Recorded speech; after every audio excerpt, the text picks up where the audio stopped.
with Duke. You may call your next witnesses. Good morning, Chair Mitchell. My name is Josh Combs, and I'm here with the law firm of Troutman Pepper on behalf of the applicant. And at this time, we would call to the stand Mr. Gray Thompson and Mr. Evan Shear, the battery energy storage panel, as the company's next witnesses.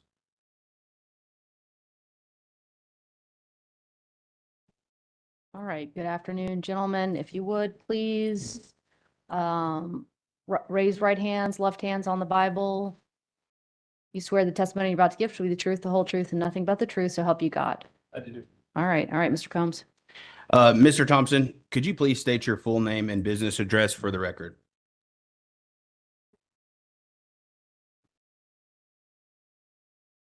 Good afternoon. I'm Gray Thompson. I'm a business development manager with Duke Energy.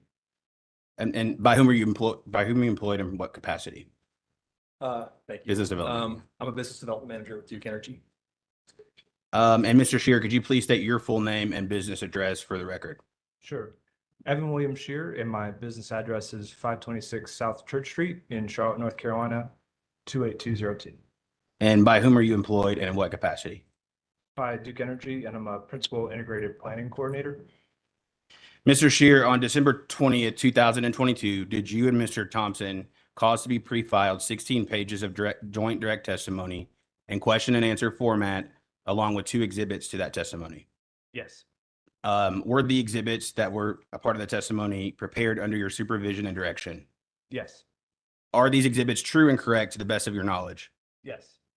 Are there any corrections that you need to make to your pre-filed direct testimony or 2 exhibits to that testimony? No. On February 13th, 2023, did you pre-file or cause to be pre-filed 10 pages of joint supplemental direct testimony in question and answer format, along with 2 exhibits to that testimony? Yes. And were those exhibits prepared under your supervision and direction? Yes. And are these exhibits true and correct to the best of your knowledge? Yes. Do you have any corrections that you need to make to your pre-filed supplemental direct testimony or exhibits? I do not. If I were to ask you the same questions today under oath, would your answers be the same as are set forth in that pre-filed supplemental direct testimony? Yes. And on April 14th, did you pre-file or cause to be pre-filed 9 pages of joint rebuttal testimony in question and answer format? Yes. Are there any corrections that you need to make to your pre-filed rebuttal testimony? No. If I were to ask you the same questions today under oath, would your answers be the same as are set forth in the pre-filed rebuttal testimony? Yes. Chair Mitchell, I would ask that the direct exhibits 1 and 2 and supplemental exhibits 1 and 2 be marked for identification as indicated. The documents will be so marked. And I would also move for the battery energy storage panel's pre-filed testimony and docket number E-2 sub 1300, as previously described, consisting of direct, supplemental, and rebuttal, be entered into the record in this proceeding if given orally here today. All right. Without hearing no objection to your request, that motion will be allowed.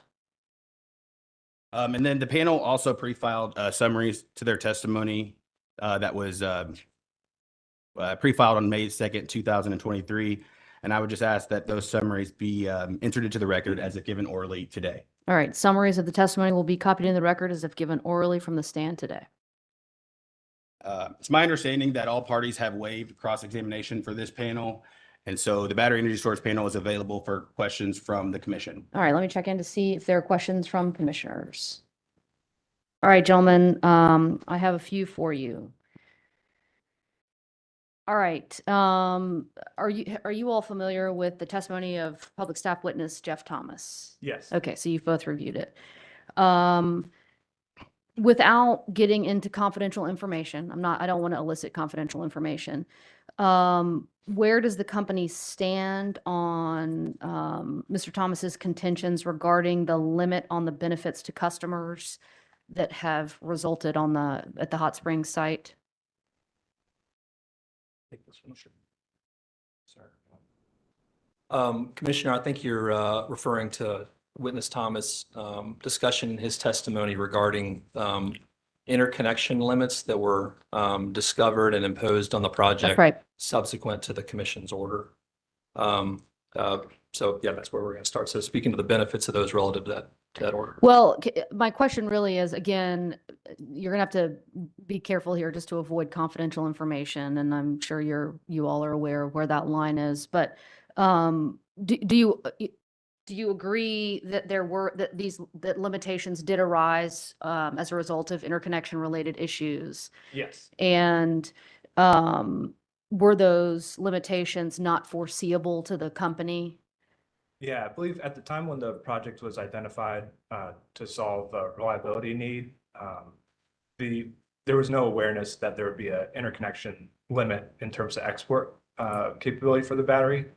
Knowing that now, what the battery is doing is clipping extra solar production and is able to move that to other times of the day.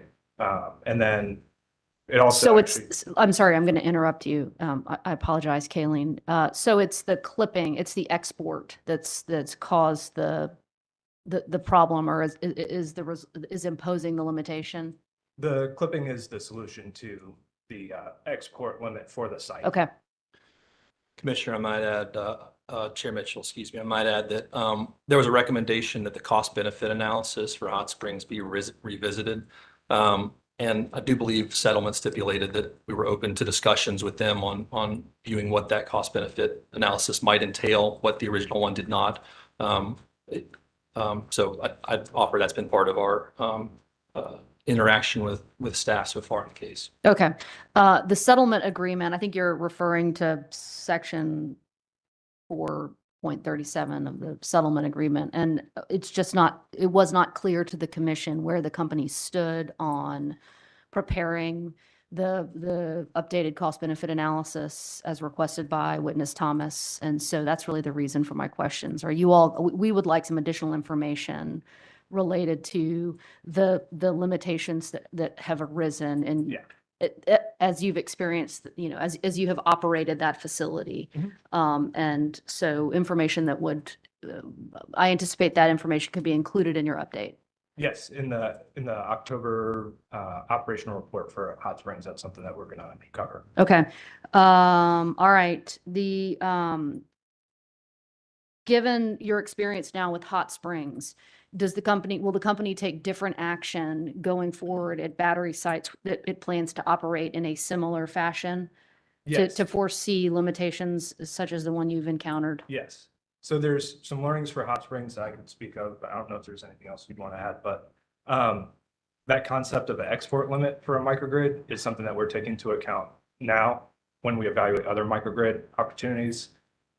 So when we evaluate what value the battery can provide to the bulk system, we're evaluating it in recognition of potential or known export limits, Okay. which weren't known at the time for Hot Springs. And then we also are evaluating bulk system benefits tied to our resource plans. And at the time of Hot Springs, when that cost benefit analysis was prepared, we didn't have ties to our own IRPs. We used a different source for system benefits that could potentially be provided. So those are two learnings that we've had since Hot Springs for microgrid applications. And so future applications for energy storage facilities will be informed by these two experiences you've had. Okay. The potential tax benefits associated with legacy ITC. For Hot Springs, when does the company plan to have a definitive answer on this question that Witness Thomas raises? Chair, this came up in discovery with staff. I don't think we had any other date to give other than decision and is required by mid-October this year in accordance with the company's closing of its tax liabilities and strategies. So don't have a date any earlier than that, but it must be done by that date. Okay, so October this year. So at present, then, the company is investigating this possibility and will coordinate with the public staff on the issue at some point prior to close of books or close of tax liabilities, October. Forgive me, I'm not aware of what report back to the commission there is on that, other than just as a total part of its overall tax strategy and tax processes. Well, I don't mean necessarily report back to the commission in a formal way. I mean just continue to coordinate with the public staff on this issue. We will coordinate with public staff. I do think we'll touch on that in the operational report because because the battery is clipping the extra solar capacity, it very well may be eligible for the legacy storage tax credits. And if it had not had the export limit, it actually might not have been eligible because it would have been charging from the grid. So I do think that's something we can touch on, and if it's of interest, we might give a little more detail. All right.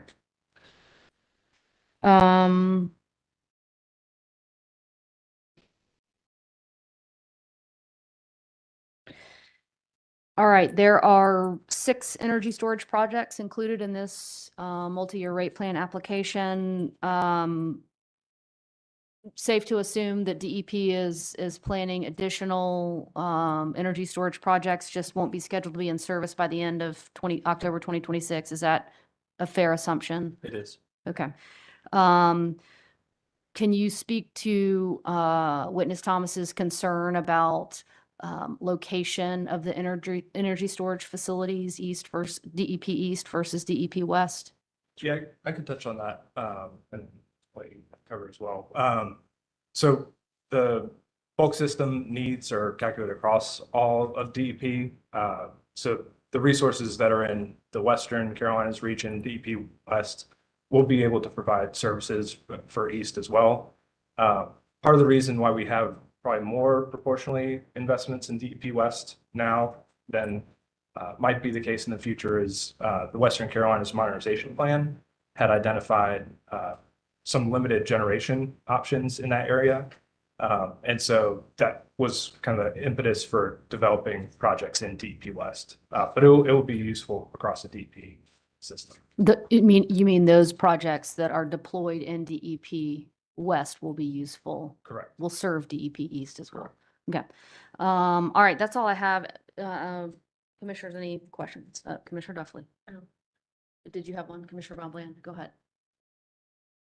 I just wanted to ask, if you will, just for my benefit, describe more about the Riverdale project and just how I noticed there's only a 1-hour battery, and so I'm just curious about how it's being used. Commissioners, about Riverside project, is that right? Yes, Riverside. Riverside is, it's one of the, it's one of the 6 projects in DEP's NYRP. One of the 6 identifiable projects there. Of the remaining projects, it's unique in being one of the distribution connected assets. Many of the projects identified in Western Carolina's modernization plan, which was for many intents and purposes the genesis of the Riverside project, although it's now here in our NYRP discussion. We're looking for distribution tied projects and applications where you could have an asset tied at distribution level, assisting with the balancing requirements and contingency and capacity requirements that are needed for the bulk system. So not just a transmission tied at much larger project, but one of the projects wherein a smaller and distribution tied asset might be helping with our requirements as a balancing authority operator. Most of the benefits and learnings from the project are expected to draw from that fact, the unique benefits of that project. Is that one more for the benefit of the system than others, like back sort of kind of back behind the operations kind of, is that the purpose of it? I'm just wondering how it's actually beneficial at the 1 hour, you know. Yeah, I think I'll defer to Witness Shear is our ISOP witness and has a very good holistic picture. So maybe I'll defer that to you. Sure. For you to try to answer. So all the projects in the multi-year rate plan for DEP are providing bulk system benefits only. Riverside is, is a distribution project, and it's different from the Hot Springs project or Asheville Rock Hill, where it is intended to only provide bulk system benefits. So you can see what you can do with a battery if you don't have other distribution needs that you have to address. Like with Hot Springs, you have the primary reliability need, and with Asheville Rock Hill, there's some capacity needs that we're addressing in the area. So Riverside gives us a chance to see what a battery distribution connected, unconstrained can do for the system. Commissioner, if I might add a little more on it. Specifically for the 1 hour investment, batteries by and large are nearly proportional. The longer duration, the more expensive it is. There is some benefit, and the marginal cost of every additional hour of duration is cheaper, but it's nearly proportional in some respects.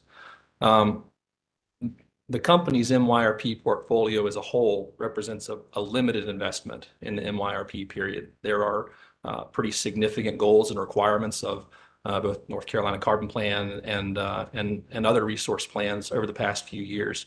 So as a whole, it's intended to be a limited investment for its foundational portfolio. And so one of the ways you can do that is by investing in 1 hour batteries, which are not exactly 25% the cost of a 4 hour battery, but are much more limited in the total investment.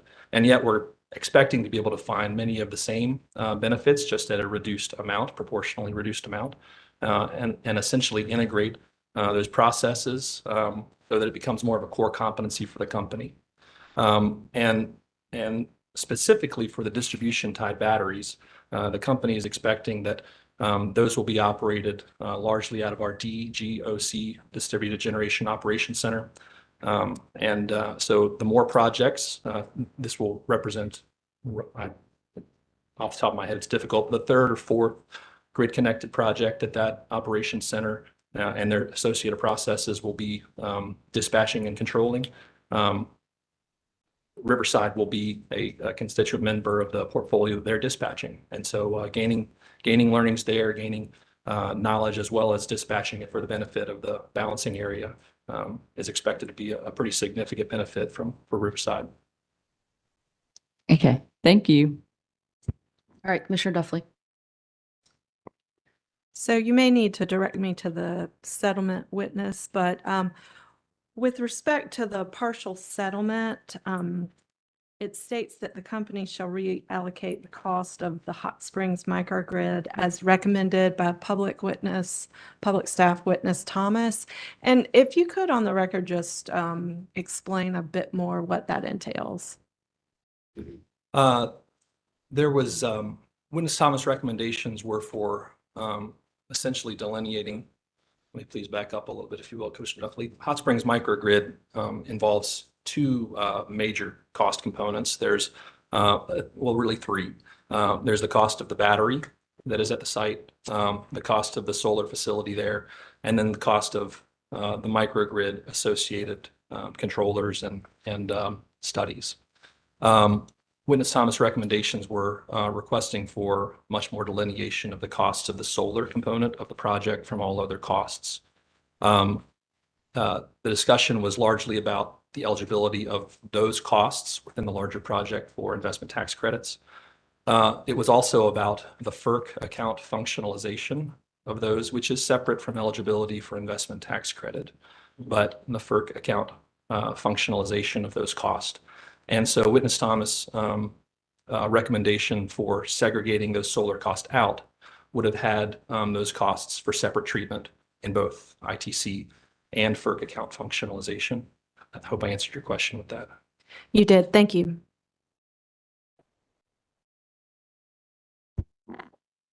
All right, Commissioner McKissick. And looking at your projected costs related to battery storage, I mean, obviously it's a class 4 estimate, but when you went back and you stopped writing out the numbers, you went back to the original numbers that were projected. But how comfortable are you now that the projected cost over this basically 3-4 year cycle are going to be pretty close to what it's going to cost to carry out what we're seeing at this time, particularly since you're also added in what I call total cost with all the transmission upgrades or anything else that may be related to it. It seems like there are so many moving parts and variables that these costs are likely to change, and I don't know how dramatically they may change. Yes, sir. Thanks for that question. So hard to put any sort of subjective descriptor on the confidence level. We do feel, especially at the time that the application was made, and then I'm not sure if you're aware, a supplemental filing updated those costs. Yes. That it was the best available information. The costs were derived both from Duke's experience at what it had built in both the Carolinas jurisdiction and in Florida and the Midwest as well. We also went to market, and there was a request for information, request for proposals. I'm not exactly sure how it was timed to see what associated costs would cost at the time that we put the RFP out. So instead of retrospectively looking at historic projects, what the market was telling us at the time. There is no allowance for cost inflation or cost decrease in the 3-year period of the multi-year rate plan. We used effectively the same cost model for year 1, 2, and 3. They are total cost projections. So some of our costs come from the normal interconnection process. Interconnection network upgrade costs are a part of these projects. And so we have this, and for those segment of costs, we have the same confidence that we've always had for our interconnection projects. With the market data specifically for the battery cells, like I say, we held those flat for lack of any confidence that it would go up or down by any known margin. Okay. And what are you seeing in terms of trending right now in the market? I mean, you're keeping it flat all 3 years, so that amount's going to be built into rates. But I mean, are you seeing battery storage cost, notwithstanding supply chain issues or problems, is it generally trending downward because more are being, used or getting into the marketplace? I mean, what are you generally seeing in terms of those types of trends? Interestingly, at the time that we assembled our costs, Duke's internal costs from its own cost model, we were well above externally reported and publicly available costs. We were confident in our numbers, but it was nonetheless, there was a disparity there. As we look at those same benchmarks, we've seen them catch up over the course of the past year to get much more in line with what we projected. In terms of projecting out trending, I don't feel confident enough to give you an informative answer that our supply chain management might. I will say that some of the projects in our NYRP are going to be enabled by an advanced procurement effort, wherein especially some of our larger projects, the most reputable and effective engineering and construction firms and integrators that we might be working with are hesitant to go to bid and participate in some of the larger projects. Commissioner Brown-Bland's question was about a project that was 1 hour in duration, less than 10 megawatts, when there are projects being built at the 200 megawatt and 4-hour range. So in order to overcome some of that hesitancy, we've done some advanced procurement efforts with trusted vendors that will give us some security in both the price point and our ability to source the the battery cells themselves, which the utility as a whole is up against essentially the electrified transportation market. And the utilities are buying a subset of the total battery supply globally. So even in the utility sector, there are much larger projects going in. So we're securing the availability of battery cells as well as a price, which will be largely, as is what we've studied, and I don't think this is finalized, but tied to indices for raw materials. So I think that's about as informative as I can get right now on future projections for our project costs from the battery cell side. Well, that's very helpful. I mean, particularly knowing that it's the advanced procurement efforts you're taking and tying it to indexes. And I mean, I think that's probably perhaps the best types of measures that could probably be taken at this juncture to minimize or mitigate, cost increases. But so that's helpful. Thank you. Sure. All right, Commissioner Kimmerer.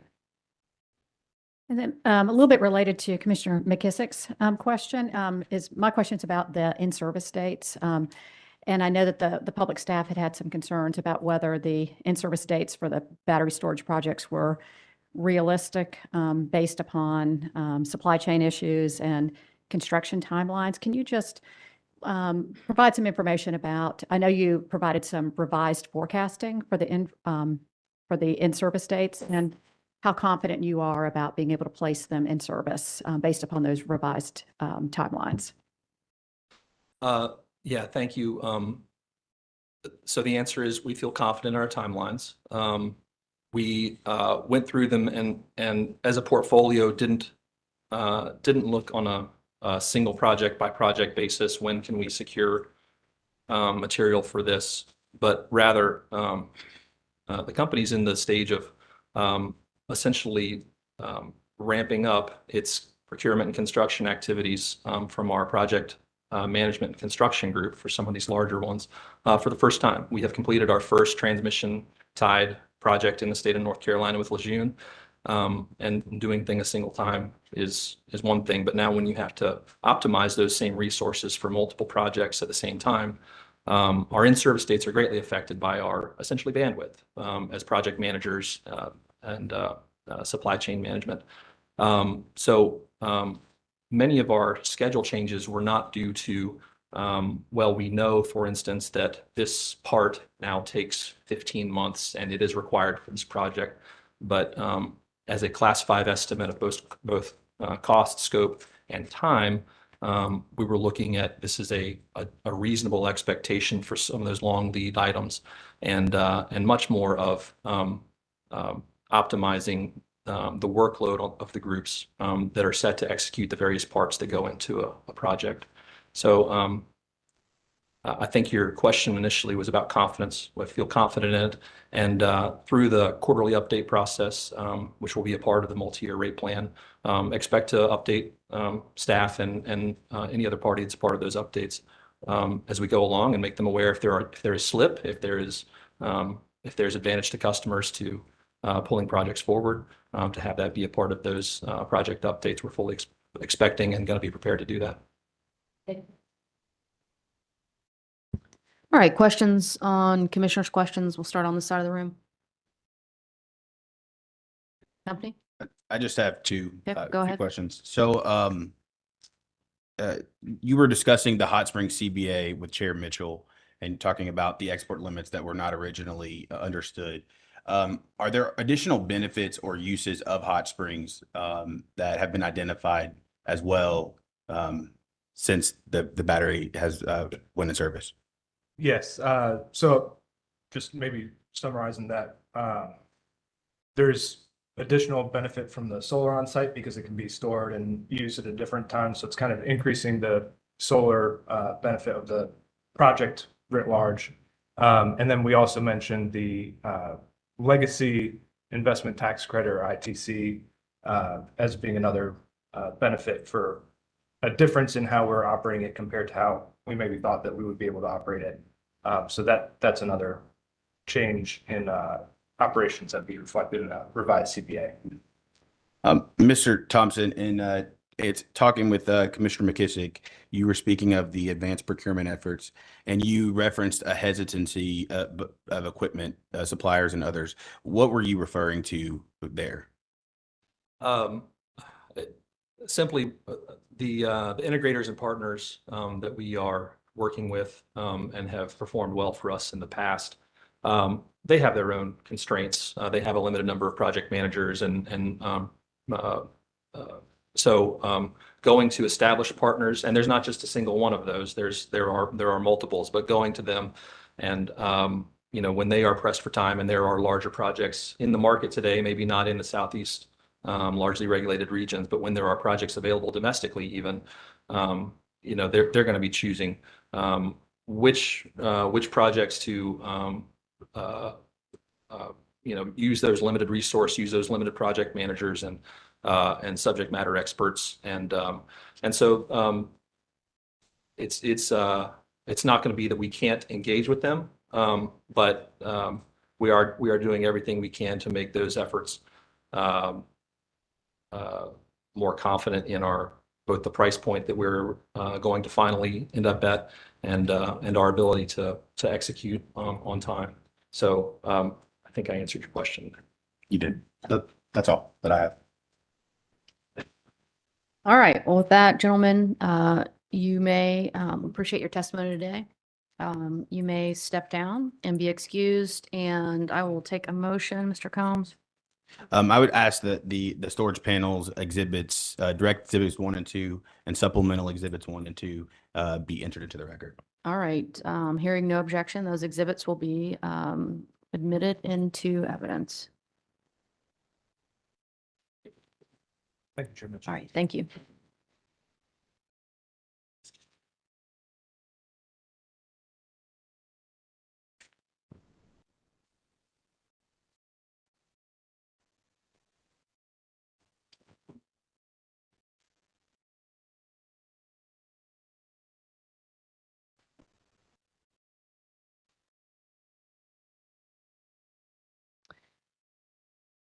All Chair right, Mitchell, I'd like to call Janice Hager to the stand. all right.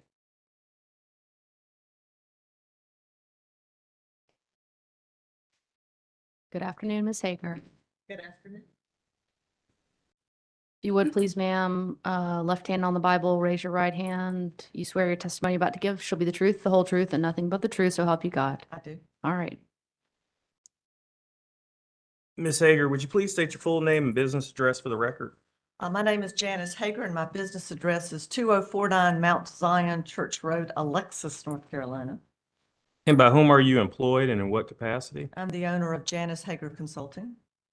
Thank you, Ms. Hager. And on October 6th, did you pre-file or cause to be pre-filed 32 pages of direct testimony in question and answer format in docket number E2 sub 1300? Yes, Are there any corrections you need to make to your pre-filed direct testimony? I do have one small correction. On page 31, line 5, the docket number referenced there should be E2 sub 1023 instead of E2 sub 1219.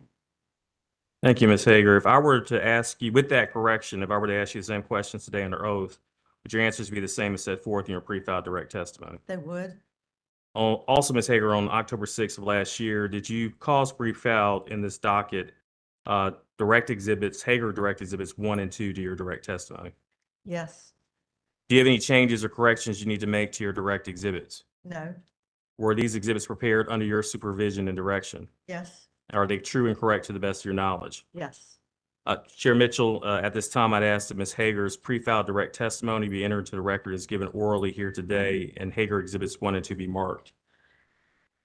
All right, the direct testimony of witness Hager filed in this docket on October 6, 2022, consisting of 32 pages, will be copied into the record as if given orally from the stand. The 2 exhibits to that testimony will be marked for identification as they were when pre-filed. Thank you, Chair Mitchell. Ms. Hager, did you also have a summary of your direct testimony that you prepared and caused to be prepared in this docket and pre-filed on May 3rd of 2023? Yes. Chair Mitchell, I'd ask that Ms. Hager's summary be included in the records if given orally. All right, the witness's summary of her testimony will be copied into the record as if given orally from the stand. Chair Mitchell, the witness is now available for cross-examination and questions from the commission. All right, Mr. Snowden, my notes indicate you are the only party with Yes, ma'am. Thank you. cross-examination. Please Yeah. proceed. Thank you, Chair Mitchell. Good afternoon, Ms. Hager. I'm Ben Snowden here for the North Carolina League of Municipalities. Nice to meet you. Nice to meet you too. Ms. Hager, you testify about the methodology the company uses for used for the cost of service studies that it relied on in its application. Is that right? That's correct. And you testified that Duke uses the 12 coincident peak method for jurisdictional allocation and the modified average and excess method to allocate costs of service among the retail customer classes. Is that right? Yes, that's correct. Thank you. And I read your testimony to say that the modified average and excess method, or the MAE method, that the use of that method is the primary driver of the allocation of revenue requirements among the North Carolina retail customer classes. Do I have that right? Can you show me exactly what you're looking at to reach that conclusion? Well, let me ask you, let's see here.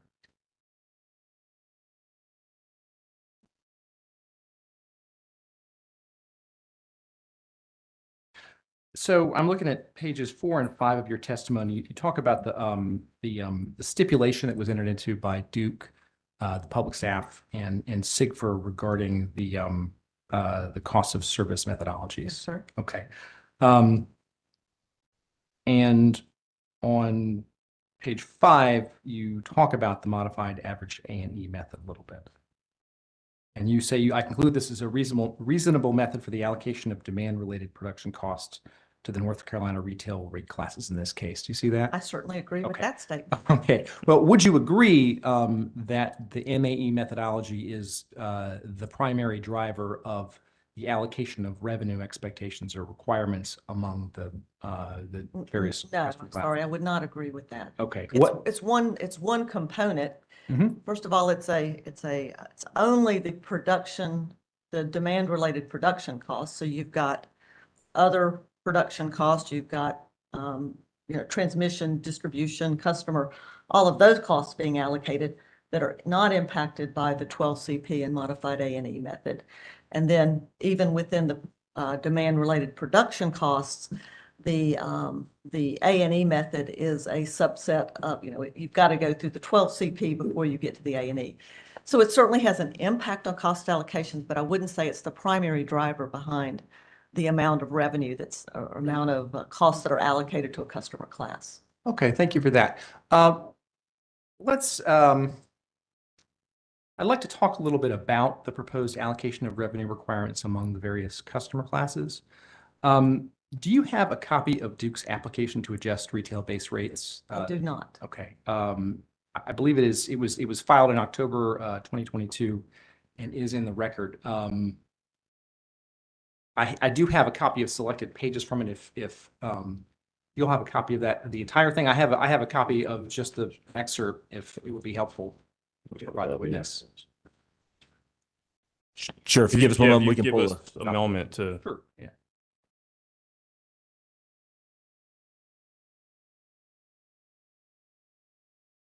Do you have copies of the pages Yeah, the that you pages plan to are- refer to? Sure. I'm looking at pages 25, 26, and 27 of the, I don't, it's among Duke's filings, so I don't have. Snowden, why don't you share the copies, the pages with Mr. Marzo and Mr. Girak, and they can take a look at it, and then you could give it to the witness. Just the cover page. So, bring copies for us. Of the experts. I apologize. What are those page numbers again? It's 25, 26, and 7. Here it's, sorry about it.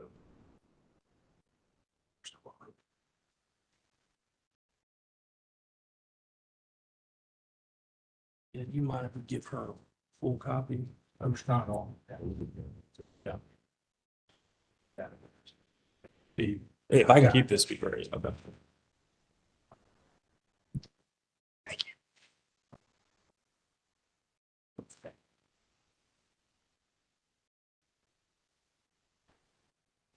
Thank you, Ms. Hager. Do you have the application in front of you now? I do. Okay, and I'm looking at page 26 of the application.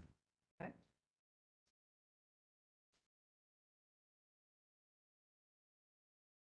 All right. Okay. Do you see on this page that there is a table of proposed net revenue increases for each rate year? I do. Okay. And you would agree that yeah, I'm looking here at the column that indicates the base case. Do you see that? Yes. Okay. And you see that the average percent increase in the total bill is 5.7%. Is that right? I see that map. Yes. Okay. And looking at the lighting class, the proposed increase in the base case for the lighting class is 15.6%. Do you see that? I do. Okay. And that's about triple the average increase. Is that right? Roughly. Okay. And then moving on to the total year one increase, the average total year one increase is 8.5%. Do you see that? I do. Okay. And the total year one increase for lighting class customers is 20.1%. Do you see that? Yes. Okay. And over looking to the final column in total increase, you see that the average percent increase on the total bill is 16%. I do. Okay. And the proposed increase for lighting class customers is 30.4%. Yes. Okay. So just a little shy of double the average increase. Is that right? That's correct. Okay, thank you. Would you agree that this represents a significant change in the allocation of revenue requirements, at least with respect to lighting class customers? Yes, I think it does. Okay. Would you agree that this change in the revenue expectations for lighting class customers is driven in large measure by the change in Duke's cost of service methodologies? At least a portion of it is driven by the change in the cost of service methodology. Certainly not the whole amount, given that every class is seeing an increase. But the change in the cost of service methodology did lead to more costs being allocated to the lighting class. Okay, thank you. And the average and excess method is not a methodology that Duke has ever used for cost of service studies before, is it? That is correct. Okay.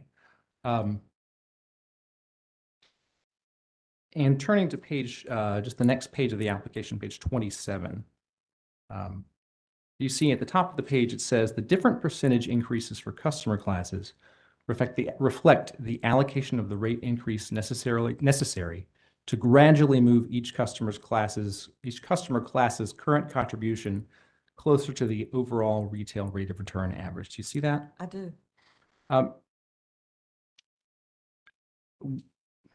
Do you believe that a 20% increase in lighting rates in year one is a gradual change?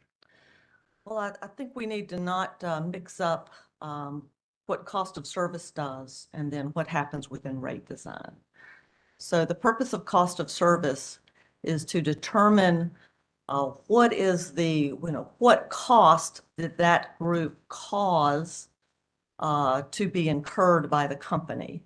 And in the cost of service that we did, more costs were allocated to the lighting class, but that is reasonable in my mind on the basis of the fact that that was what the cost of service determined that was consistent with cost causation principles. So in essence, you let cost of service run through its metrics and determine the cost to serve. And then we hand it off to rate design, and then rate design then deals with the dealing with gradualism and things like that. So, from my standpoint, this increase, I'm not sure to what extent it's pre or post rate design. I presume it's post rate design. So you've got the cost of service methodology, which I would say is reasonable, and then the rate design is reasonable from Duke's standpoint of gradualism. But that question would be best asked of the rate design team. Okay, well, thank you. Ms. Hager, I'd like to discuss the September 9th, 2022 agreement and stipulation of partial settlement that was filed in this document on September 13th. It's discussed on pages 3 to 5 of your testimony. Okay. Okay, and I'm not going to ask you any detailed questions about the terms, so I don't, you're welcome to look at it, but I'm not going to ask any detail about the stipulation. But at a high level, in that agreement, Duke agreed to use the 12 CP and modified MAE cost of service methodologies for purposes of this docket. Is that right? Yes, for the allocation of demand-related production costs. And the parties to that stipulation were DEP, DEC, SIGFR 2, SIGFR 3, and the public staff. Is that right? That's my understanding. Are you aware of whether Duke engaged any other parties in the settlement discussions that led to this stipulation? I am not aware of that, but what I am aware of is that this settlement, at least to some degree, arose out of the collaborative process that the commission asked Duke to do as a result of the last rate case.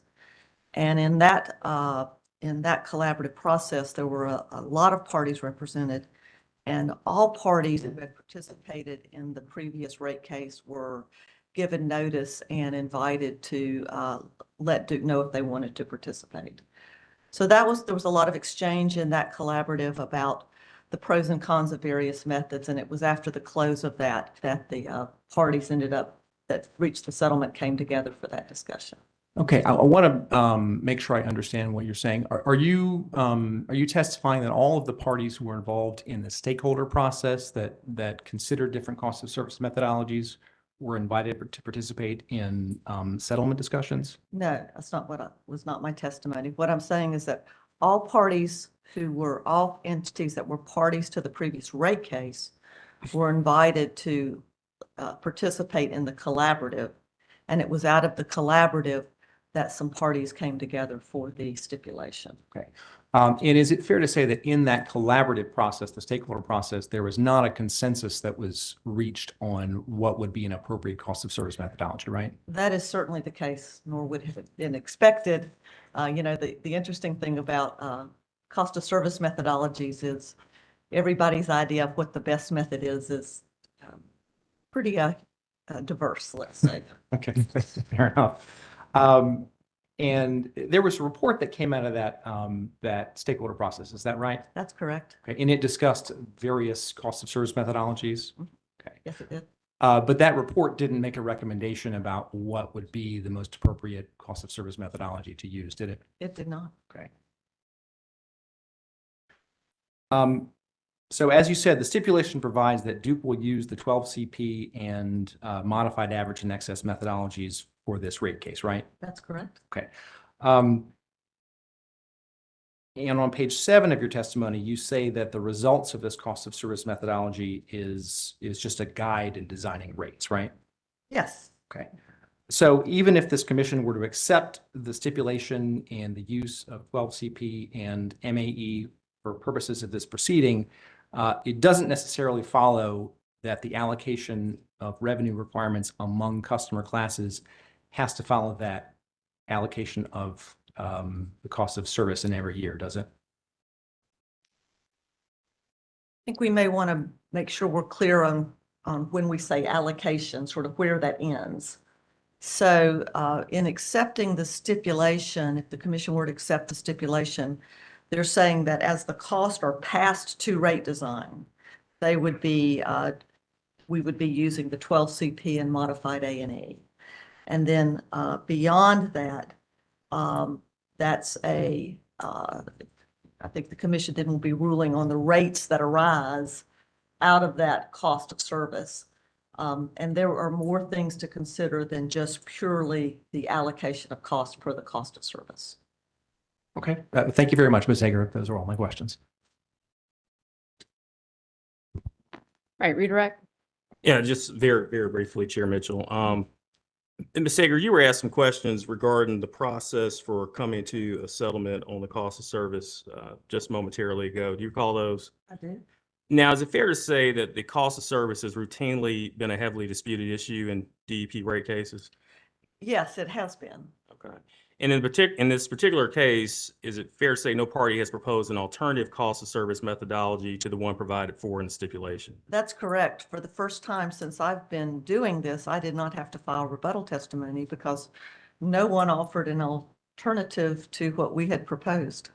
And does that indicate to you that the process undertaken to reach a stipulation, the cost of service through this robust process, which you just thoroughly described, was effective? I certainly believe it was effective. I think that, I think a sign of a good settlement is everybody walks away not completely happy, but willing to live with the outcome.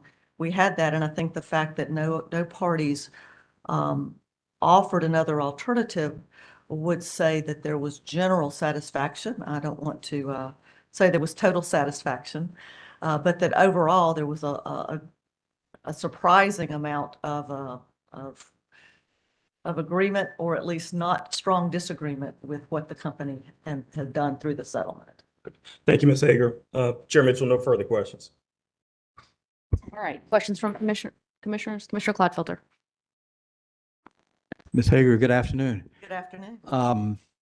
This is my first time dealing with the modified average and excess method. So Mine too. I've got a lot of basic questions for you just to be sure I understand what I'm dealing with. Whether it's agreed to or disputed or not, I just want to understand how it works. So a couple of, as I say, the questions are going to be very basic. So just to be sure I understand how the parts are all moving around on the page. What are the modifications that are being made here to, I guess, is there a garden variety or a plain vanilla average and excess method? And if so, what are the modifications that are being made here to that method? So the NARUC manual that we cost of service people, Right. Look to as the main source of options for doing cost of service does include an A&E method. And so we consider that sort of the benchmark or the starting point. And then so the modified method, so give me a chance to think through this. So let's talk about what average and excess is just in general. So it is a method that moves away from only considering demand. It's now going to bring in a weighting of energy into the allocation of demand-related production cost. And the concept behind that is that, a lot of the plants built, for example, a nuclear plant is a much higher cost than if you were only trying to meet a peak, and that those customers who have a lot of energy should be paying a portion of that. So that's sort of the logic behind it. And so the question is, how are you going to get that energy component into this allocator? And so the average and excess takes the average demand of each class of customers. And so what that is, it's the total energy that customer class divided by the number of hours in the years. That's the average demand. And then you say, so what's the amount above that average? And that's the excess. And one of the things that there's variations on are what you're measuring that excess against. Is it the summer CP? Is it a single CP? Is it a 4 CP? Is it a 12 CP? What is it? So you've got that essence.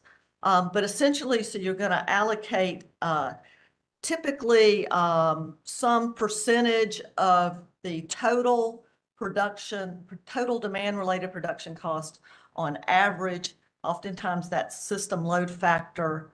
That would get that, you'd allocate that portion based on average, and then the one minus the system load factor, you do the excess. That's the basic one. In the case of what we call the Dominion method, this is a method that Dominion has used in the past.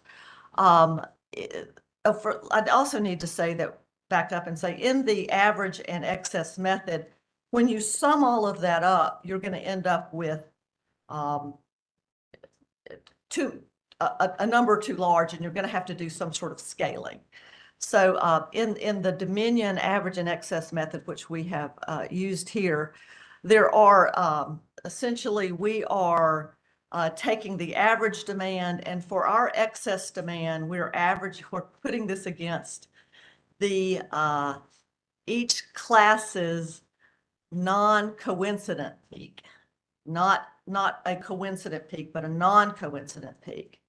And then we have to scale those down, particularly in this case, to get to the agreed upon North Carolina retail allocator of a 12 CP. So a couple of the differences are you doing this against non-coincident peak versus in kind of the boilerplate A&E, it can go against a coincident peak, and then the what was used for scaling. Thank you for that. I did do a little homework. I did review the neighborhood manual, so I've got the basics with you, but I want to focus right now on the modifications. So when you call the method that's being proposed for use here in the stipulation and that you've endorsed as well, the modified method, you've also referred to that as the Dominion method.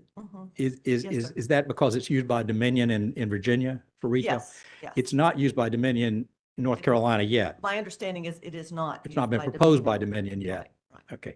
So are there any other modifications than the two you described, the use of the non-coincident peak to determine class excesses and the scalability factor?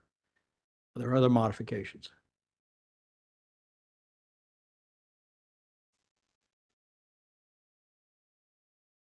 I believe that is it. Okay.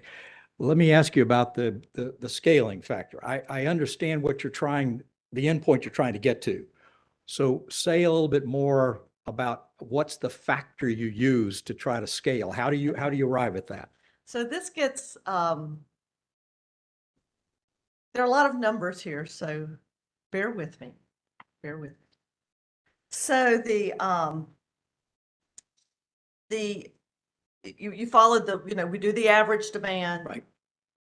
And I'm having to look at my a document to make sure I say this right. And then we do the excess demand. And when we add those together, as I said, we've got a number that's too big. And we actually scaled that down to the summer CP demand.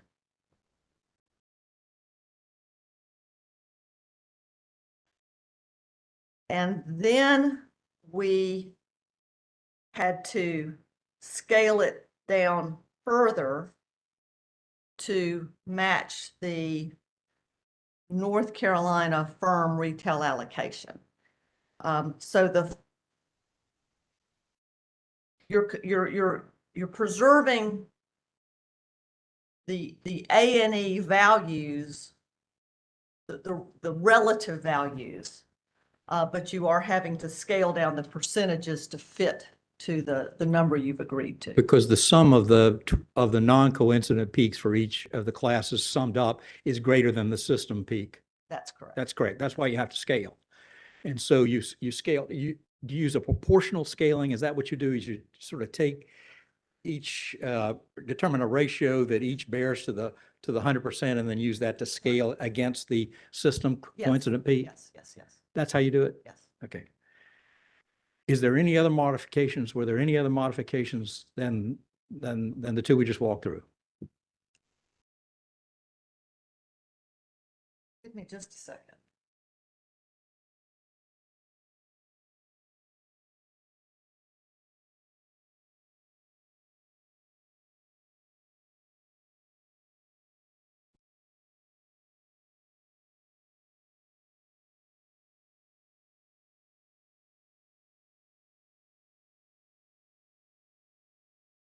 That's captured that one. I don't believe so. I believe that's it. Okay, thank you. I'm going to come back to a couple of those things for a minute, but let me, I'm going to stay with sort of where we are jurisdictionally for a minute. Okay. So Dominion uses this for retail class allocation That's my in understanding. Virginia. You participated, at least according to what I've seen, you participated in the recent Duke Energy Progress general rate case in South Carolina, did you That's not? correct. And you gave cost allocation testimony there too. That was your purpose sir. in that. That case was a settled case. Was. The settlement agreement has been provided to us by the company as a late filed exhibit. I'm not going to ask you the details about it. I have scanned that settlement agreement. I haven't studied the schedules yet, but so I'll just ask you the question point blank. I couldn't find in there what jurisdictional allocation method was used and then what class allocation method was used. Did DEP use the 12 CP method for jurisdictional allocation purposes in South Carolina? Yes, DEP both proposed using 12 CP and that was part of the settlement. And it was the same for both jurisdiction and the individual rate classes in South Carolina. And DEP proposed the use of what you call the modified A&E method? No. In South Carolina, we proposed 12 CP both for jurisdiction and for rate classes. And that was accepted? Yes. Okay.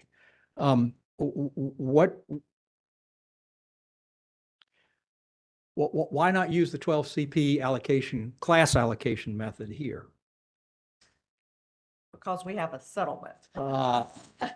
So what are the differences between the two? What would have been the differences between the two? So let's think about just in general, a method that uses, well, let me back up. Okay, first of all, from a company standpoint, as long as the North Carolina retail jurisdiction is on a 12 CP, there's no difference in terms of conceptually for the revenues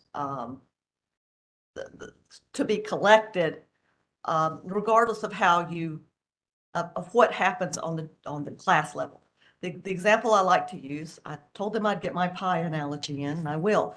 So the revenue requirement's a pie, and one thing that was very important to do was we wanted to use the same retail allocation methodology across the jurisdictions. So 12 CP accomplishes that for both South Carolina and North Carolina retail.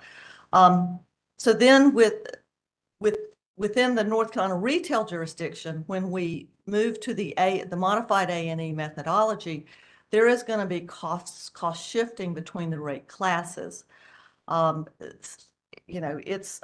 It's some classes are better off, some classes are worse off. I think you've heard pretty clearly today that from the League of Municipalities, they see that their class of customers, which would be area and street lighting, got a larger share of that pie.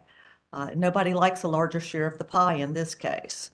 So there are, anytime you do a different cost allocation, costs just shift between customer classes. So I can look at, if you have of interest, the difference between, for 12 CP versus the 12 CP with the A&E modified for the different classes, but some go up and some go down. Well, you opened the door. And I'm The going to, lawyer will probably reprimand me. for well, you this later. probably, I probably would have asked for it anyway, but you've made it a little easier for me to do so. I am interested, and that was the point of the question really, in seeing what would, and let's just sort of stick now with the North Carolina retail jurisdictional allocation. We'll consider that the total pie, is the North Carolina, because that's all we get to decide, is the North Carolina retail piece, is what would the pie look like if it were allocated among the customer classes on a 12 CP basis rather than on a modified A&E basis? Is it possible to generate that? It is possible to generate that. I do not have that at hand. I wouldn't ask you to have it at hand. In the E1, the company did do some alternative allocations at the request of the Right. commission. We see the traditional single coincident peak and then the summer winter peak and average, which the commission asked to be done. So that could be done also if we wanted to see what the retail class allocation would look like under a 12 CP method. Yes, yes. Council, I am interested in seeing that. Commissioner Claudefelter, if it would probably help for me to get a better grasp of what we could get you in a timely fashion, if during a break, we could talk about that. We got plenty of breaks. Okay. We got plenty of days coming up, so we can, Yeah. as long as we resolve the question before the end of the hearing, I'm perfectly fine to take as Okay. much time as it needs to sort of figure out what the task involves. That's fine with me. Yeah, if you'd grant me that, we'd be happy to talk about it and come back and report back to you what we can do. All right. Actually, as I sit here, I think I think I may have it at a high level basis. But I think we probably would be better Yeah, off let's, have something filed that's very, that's specific. That's, if you'd let us discuss and figure out what the best That, information that's, we get that's, to that's commission. perfectly fair. Again, Ms. Hager, I want you to understand why I'm asking for it, in part because the stipulation allocates transmission demand among the North Carolina retail customer classes using a 12 CP method, which it uses the 12 CP method for transmission, but it uses the modified A&E for production. Other than the fact that it's in the stipulation, what's the basis for that difference? I think there's not an energy component on transmission to allocate on. There's not, I just think there's not, there. I think my testimony has a sentence about it. Let me see what it says there.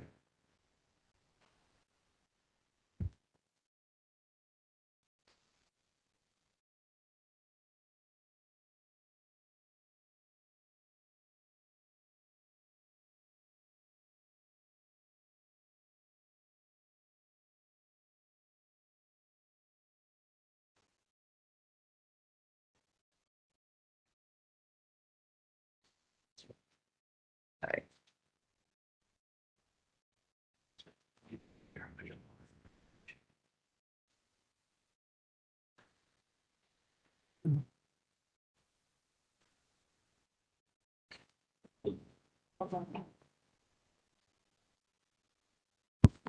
Ms. Hager, I think you're look at page 11 and see if that gets you where you might want to be down at the bottom.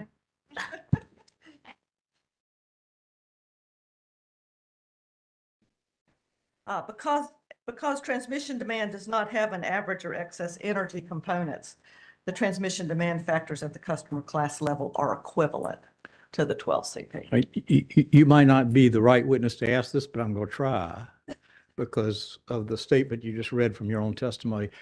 Transmission has different loading at different times, doesn't it? It certainly does. And would not that loading drive issues of capacity and demand on the grid itself? I think though on a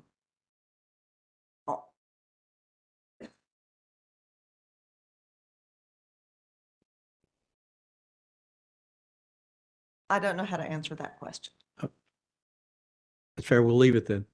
Do you have access to the stipulation itself? I don't believe I do. I certainly could. It's been talked about. It's been referred to in your testimony, Mr.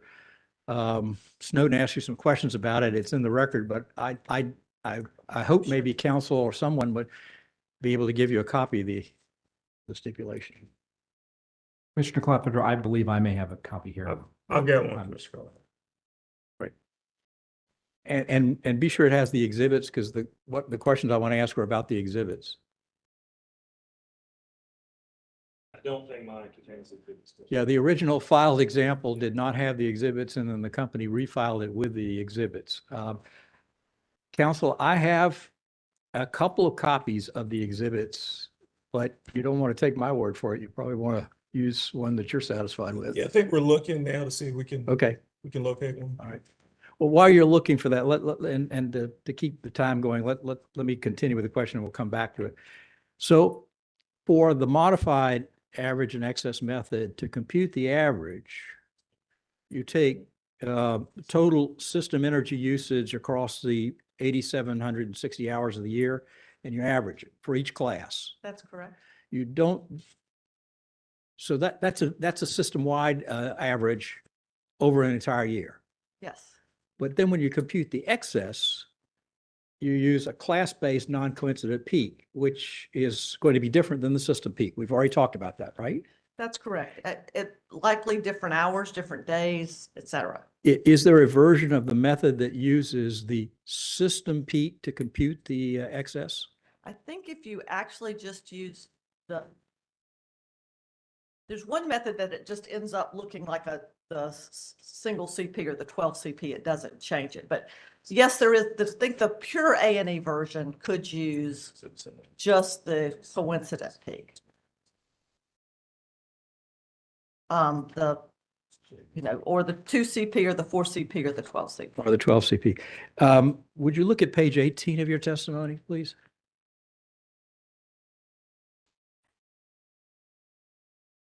You've got a table there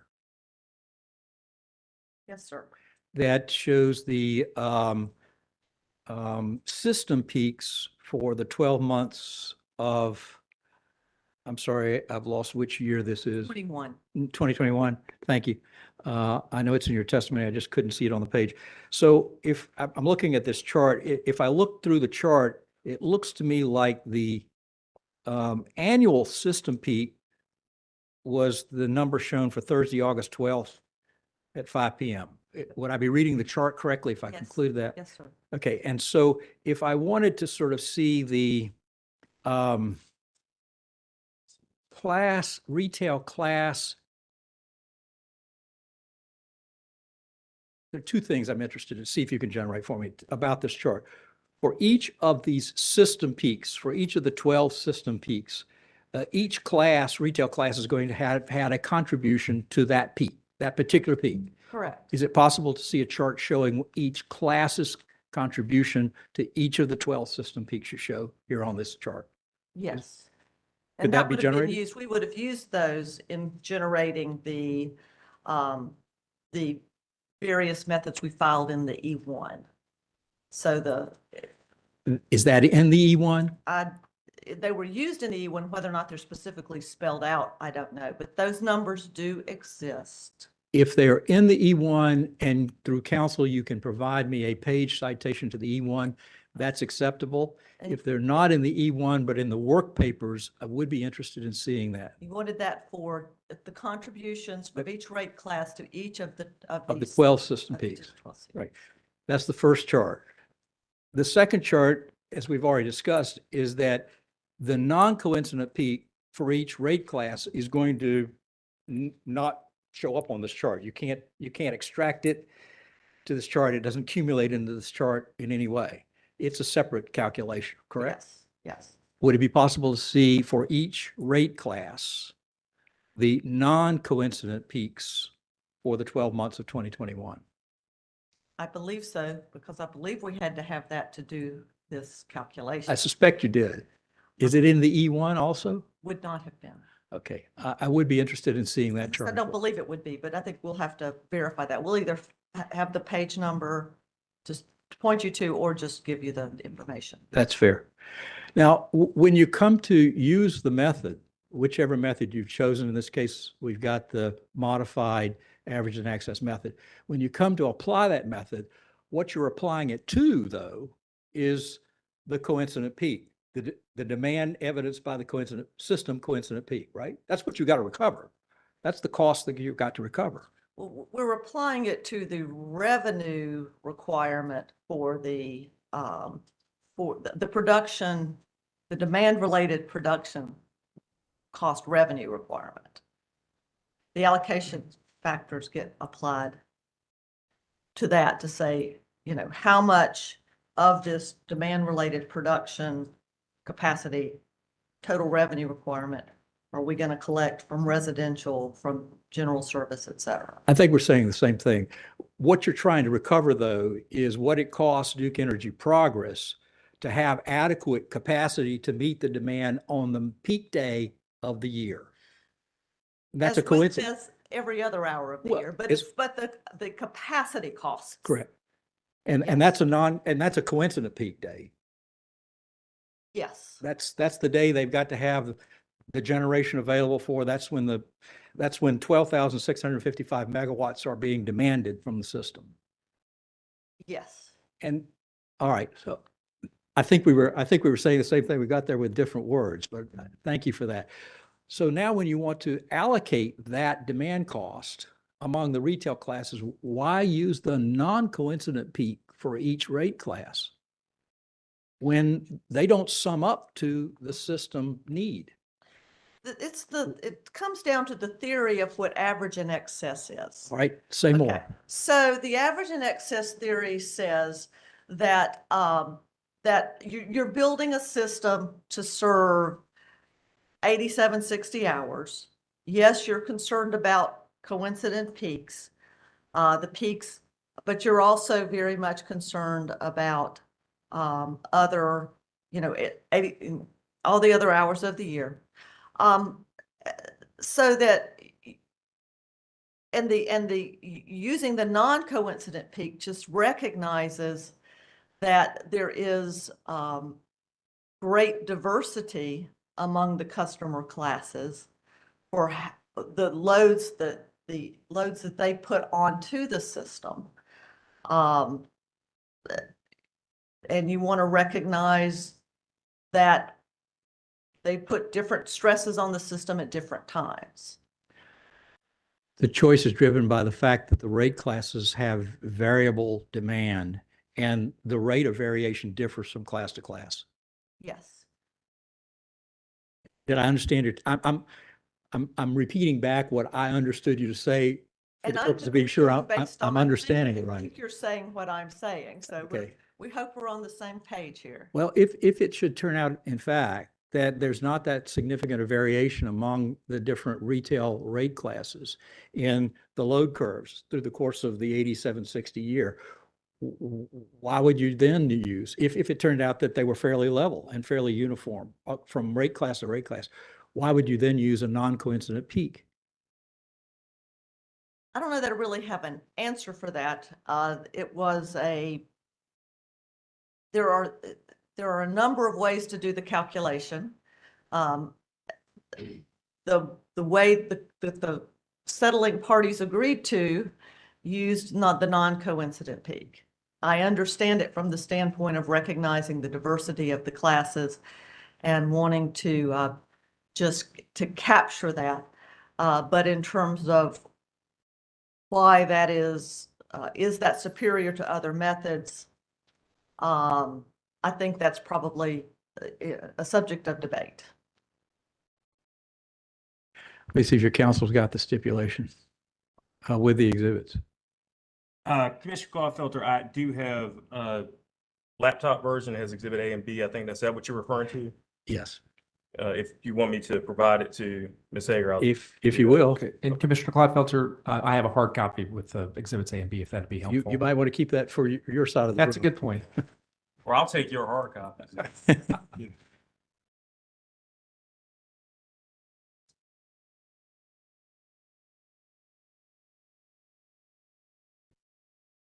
didn't bring my glasses. This is going to be real. I think I need them. Okay, give me just a second. I have to shut one up. I'm going to be asking you some questions about exhibits A and B, if you can find those. Okay, I've got it. Okay, and this stipulation covered not only Duke Energy Progress, but also Duke Energy Carolinas. Is that correct? That is correct. And so Exhibit A shows calculations for Duke Energy Progress, and Exhibit B shows calculations for Duke Energy Carolinas. Is that what you've got? That's correct. Okay. I'm really, so that I can better understand the differences between Duke Energy Progress and Duke Energy Carolinas, let me look at the column on the right of each of those two exhibits, which is the transmission demand allocation factors, which use the 12 CP method. We've established that for demand allocation for transmission, you use the 12 CP method. That's correct. All right. And when I look at these, I look, for example, at North Carolina, the residential rate class, the demand allocation, transmission demand cost allocation is 32.42%. For Carolinas, it's 22.42%. I'm just wondering what's driving the difference? What explains those differences? I think it has to be the mix of customers. What percentage of the customers are residential versus non-residential? Do you know anything beyond that? No. Would the same be true, for example, in the large general service class for Duke Energy Progress, the allocation produces 9.48% for Progress, and for Carolinas, it produces 4.21%. Anything other than customer mix that you're aware of? I think it's a customer mix, number of customers, it's the relative load of each of those customers. Okay. So I think it's really just, it's nothing so much about the calculation as it's just about the, the customer mix. Okay. And would that be the same answer for the columns on the left-hand side, the production demand allocation factors for the Yes. two companies? It would be the same thing? Yes. Okay. Thank you. That's all I had on the stipulation, so you won't need your glasses for the rest of it. I have a question about fuel cost allocation. Okay. Okay.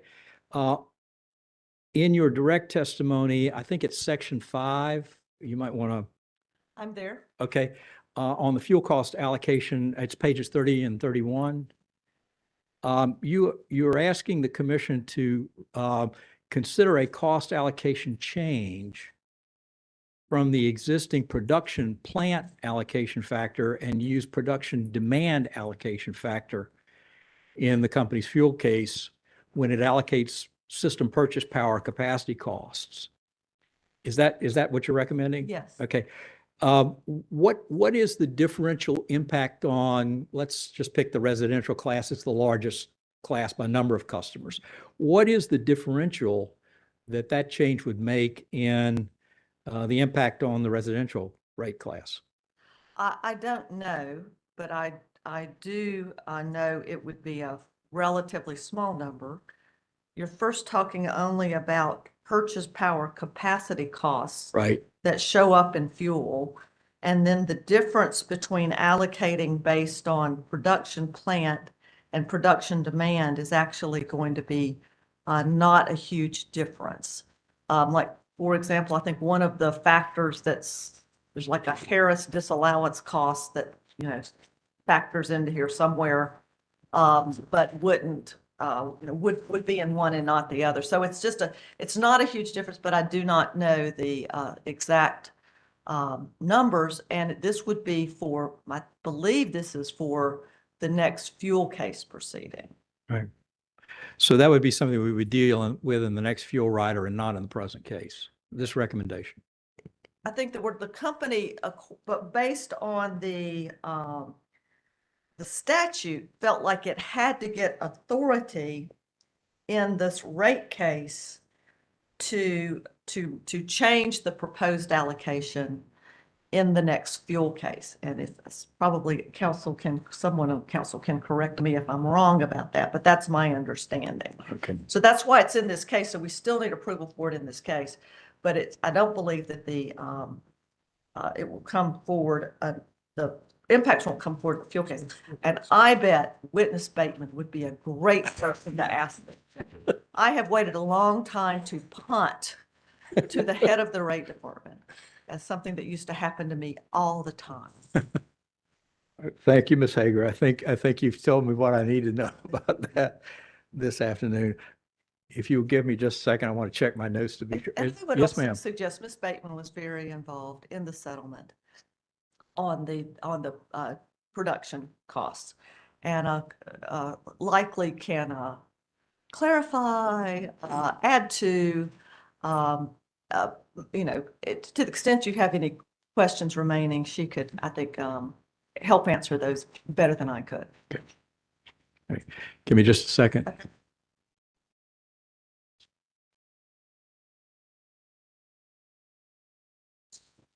Thank you for my education, Ms. Hager.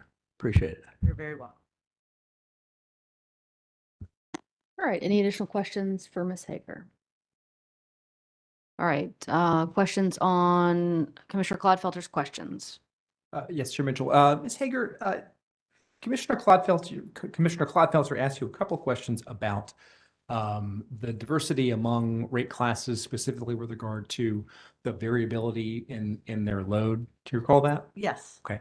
I'm going to ask a question that may be hard to answer, but does it cost Duke more on a kilowatt hour basis to serve customers that have a highly variable or a more variable load? I believe the general answer to that is yes, that the more variable the load, there are costs associated with that. Okay. Does the 12 SP cost of service methodology reflect that? Well, I think the 12 SP is only talking about the allocation of production-related demand costs, and it would be other costs that might be more impacted by load variability. Okay, so would the MAE method reflect that difference in cost based on variability? Again, that's only relating to allocation of production-related Okay. demand costs. Okay, so where would you see that that differential in costs reflected in rates? Probably more on the energy side, but that's more of a speculation on my part, which I'm probably not Okay. supposed to be doing at this point. Understood. But I don't think it's well, it's not directly related to the demand-related production costs. Okay. Among Duke's customer classes, I would think that the lighting class customers would probably have the least variable and most predictable loads of any customer class. Would you agree with that? There are types of customers, data banks and things like that are just, flat out that would have less variability, but I would say at least lighting is very predictable. Okay, so relative to other classes of customers, not specific customers, but classes of customers, it's very predictable. Is that right? Yes. Okay, thank you. All right, Mr. Marzo. Yeah, just a few. Ms. Hager, am I correct that when we talk about A&E, and I think Ms. Commissioner Clodfelter was trying to get familiar with it, when we talk about it from the allocation to retail, I mean, one of the things that my understanding it's trying to solve is to acknowledge that the company serves not only to the peak demands, but also serves the average and everyday demands. Is that fair? That's correct. Okay. Is the average and excess method, I know there's different variations of it, is it a commonly used methodology? It is a very commonly used methodology. I'm gonna look at my notes. A number of utilities, I looked at over 30 utilities, vertically integrated utilities. Similarly, south and southeast areas. And the 12 CP and A&E were by far the majority of the methods. About a third of utilities proposed and commissions have approved use of some version of A&E. And I'm also correct that there are utilities that have a jurisdictional allocator like 12CP. It may also have a different retail allocator. That is true. It is not as common, but it is not unheard of. Okay. In this particular case, Ms. Hager, well,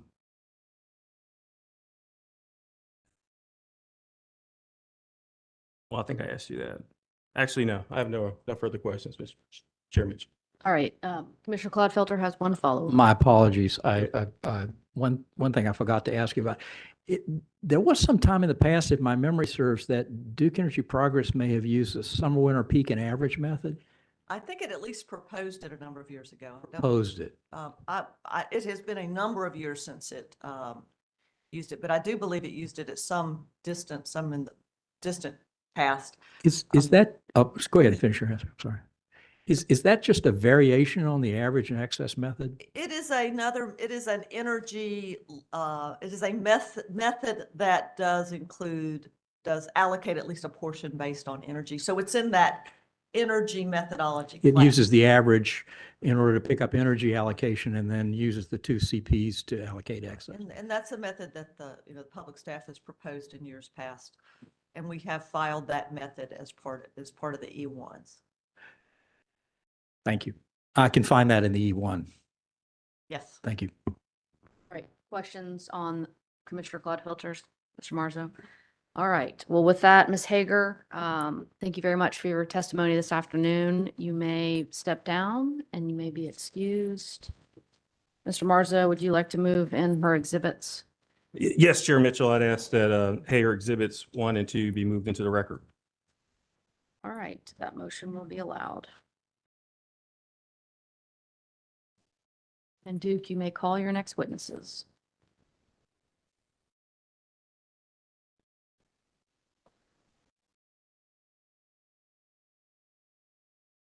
Chair Mitchell, I'd like to call Jonathan Bird and Miss Teresa Reed to the stand.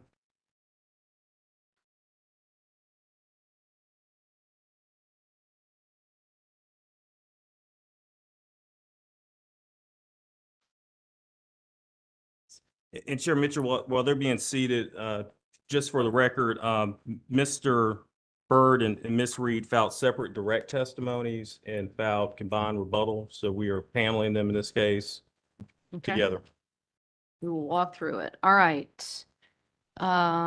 If you all would, please raise your right hands, left hand on the Bible. Do you swear testimony you're about to give shall be the truth, the whole truth, and nothing but the truth? So help you God. I do. All right. All right, Mr. Marzo. Ms. Bird, could you please state your full name and business address for the record? Jonathan Bird, 526 South Church Street, Charlotte, North Carolina. And by whom are you employed and in what capacity? Duke Energy, I'm the Managing Director of Pricing and Regulatory Solutions. And Ms. Reed, please state your full name and business address for the record. Teresa Reed, 411 Fayetteville Street, Raleigh, North Carolina, 27601. And by whom are you employed and in what capacity? Duke Energy, I'm the Director of Rates and Regulatory Planning. Thank you. Mr. Bird, on October 6th of 2022, did you pre-file or cause to be pre-filed 33 pages of direct testimony and question and answer format in docket number E2 sub 1300? I did? Are there any corrections that you need to make to your pre-filed direct testimony? No. If I were to ask you the same questions today under oath, would your answers be the same as set forth in your pre-filed direct testimony? Yes. Mr. Bird, also on October 6th of last year, did you also cause to be pre-filed in this docket Bird Exhibits 1 through 7 to your direct testimony? I did. Okay.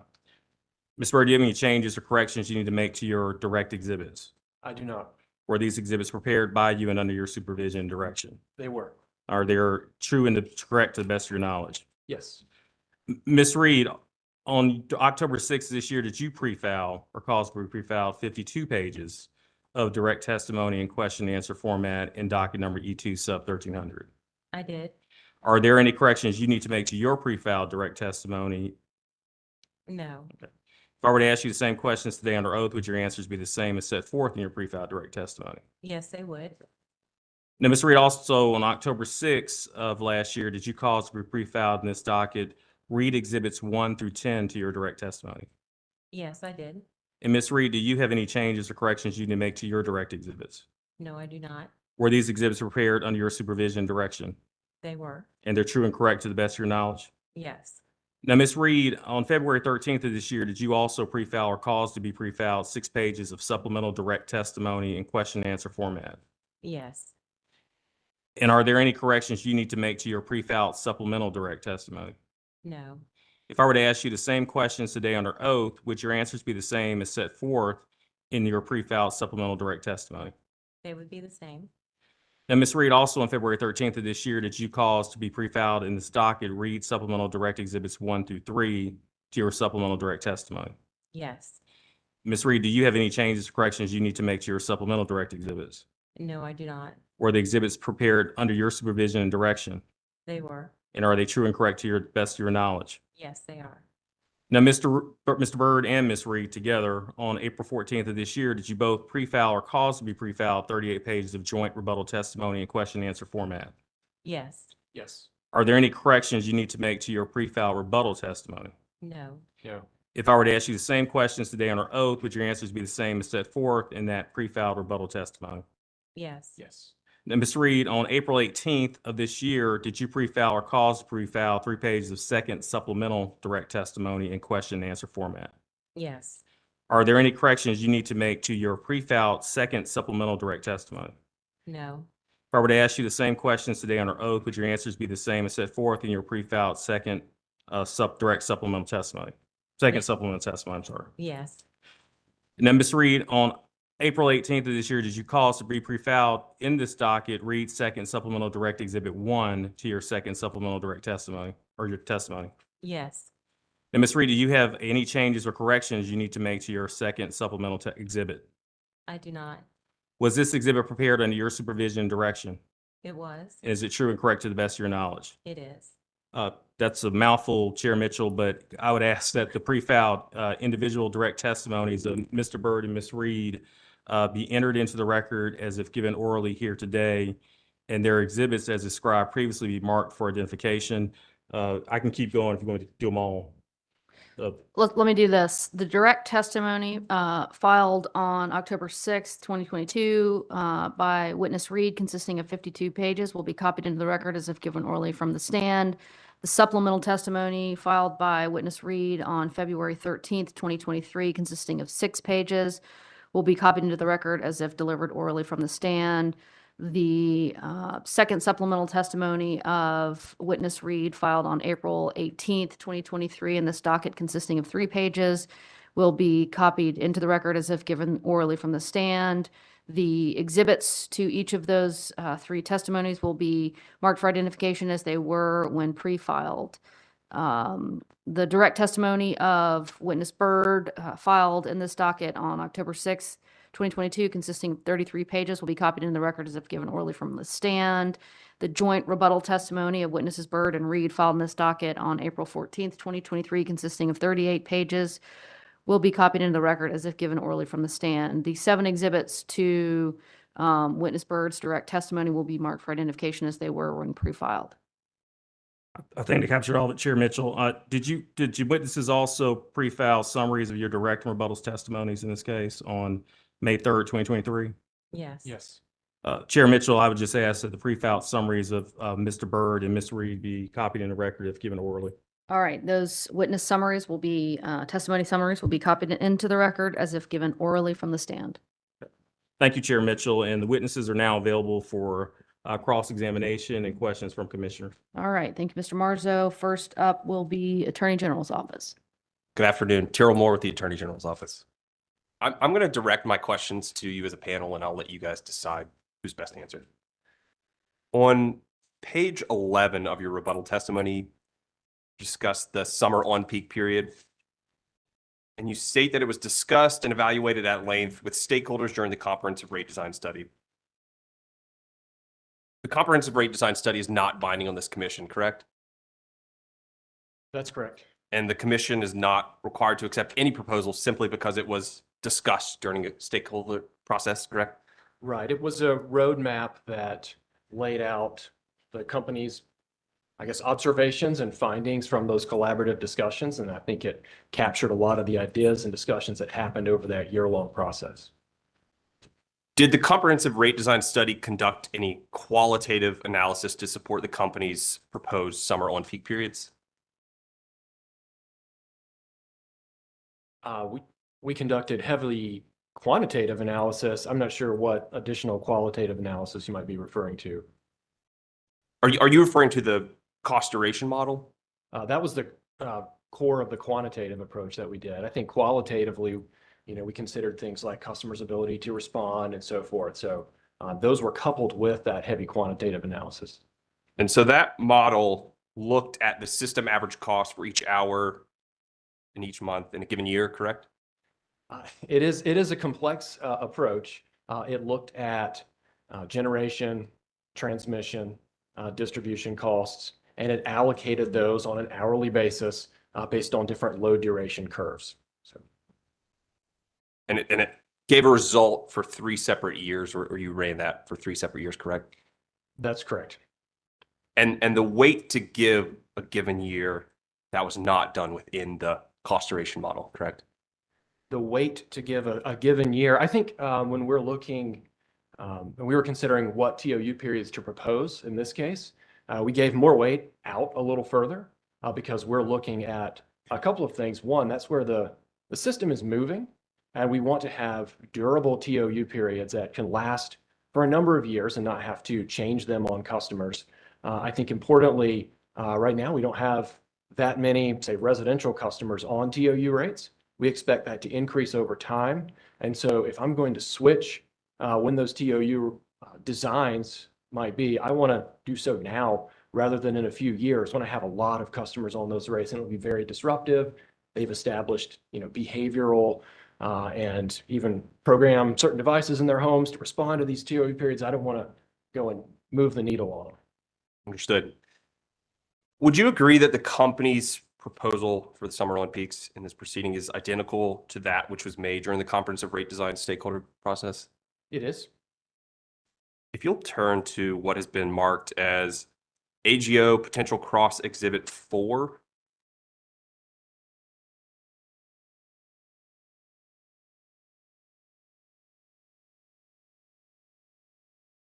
And Chair Mitchell, I would ask that this be marked AGO Cross-Examination Read Bird Direct and Rebuttal Exhibit 1.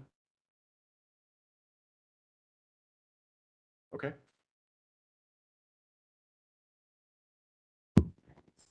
Let's just make sure we're looking at the same document. Is this the comprehensive rate review study Correct. from November 2021? Correct. Okay.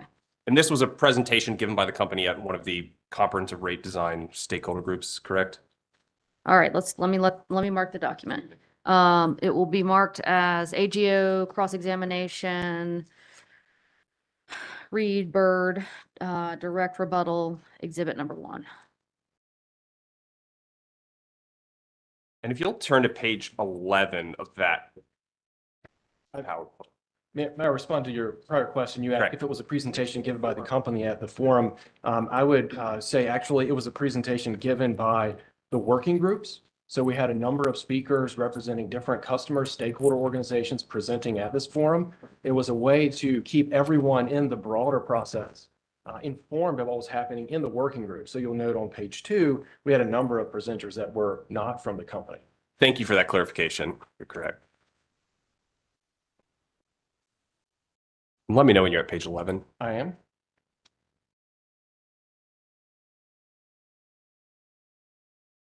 Will you read just the first bullet point under the time of use rates section? Sure.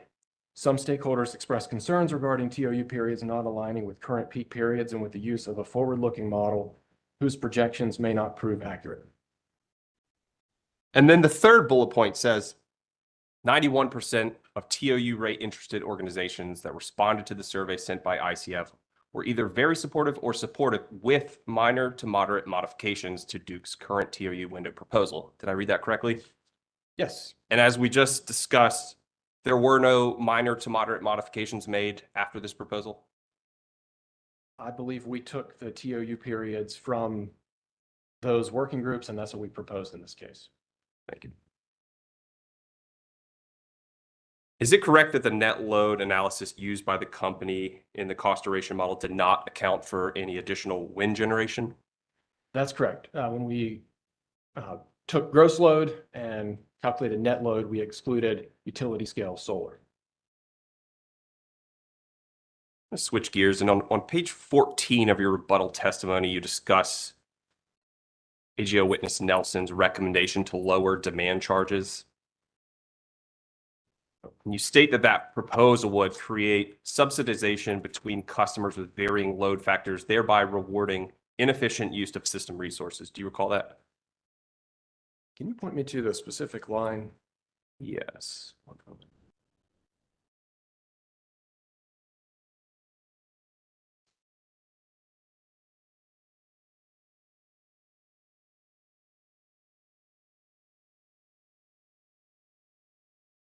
That would be lines 11 through 13.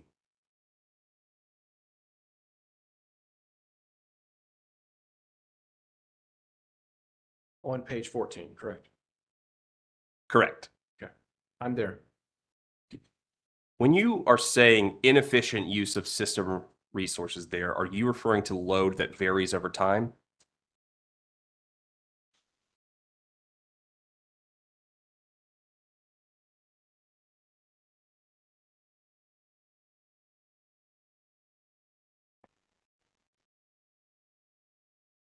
So what the concern there is sending a price signal that doesn't encourage a customer to shift load away from a peak time on the system.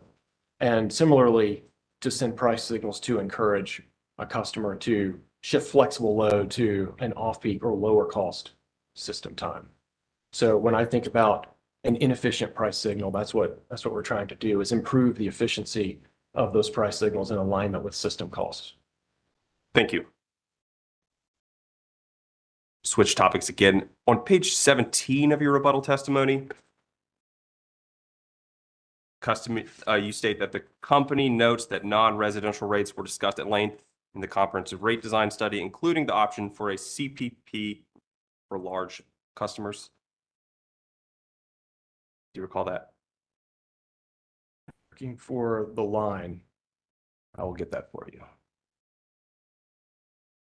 That's lines 4 through 5.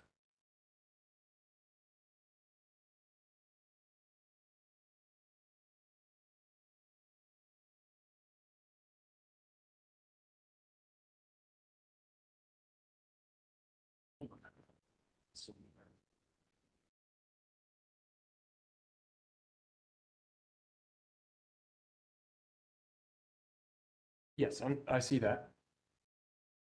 And as we discussed earlier, the commission is not required to accept any proposal simply because it was discussed in the comprehensive rate design study, correct? That's true. Is it true that one participant in the comprehensive rate design study proposed a CPP rate? We talked about that in the non-residential working group. We had a lot of discussions on different rate options. And so as part of that working group, we had to balance what we were focused on, given the folks in the group and what their priorities were. We actually did a survey to prioritize the topics we want to cover in the order. That's how we worked through that. So yeah, we had a not as much interest, I think, in the CPP rate, given the things that we were doing on the other, with hourly pricing and high load factor rates. But at least one participant was interested in a CPP rate. There was a proposal on CPP rates given by a participant in that working group, yes. Great. On line 7 of this same page, you state that the company's proposed MGS TOU and LGS TOU rates offer well-designed price signals for customers with flexible loads, correct? Yes. These rates do not have the ability to specifically target high load events, correct? That is correct, but you can look at that in conjunction with a demand response program or something like that to get at a similar response from customers. Great. All right, final topic I want to talk to you about is Witness Nelson's recommendation that the commission initiate a default TOU pilot program. Okay. On page 22 of your rebuttal testimony, state that the company believes the choice to switch to TOU rates should be with the customer. That's right. And I just want to clarify that there's a distinction between a default rate and a mandatory rate, right?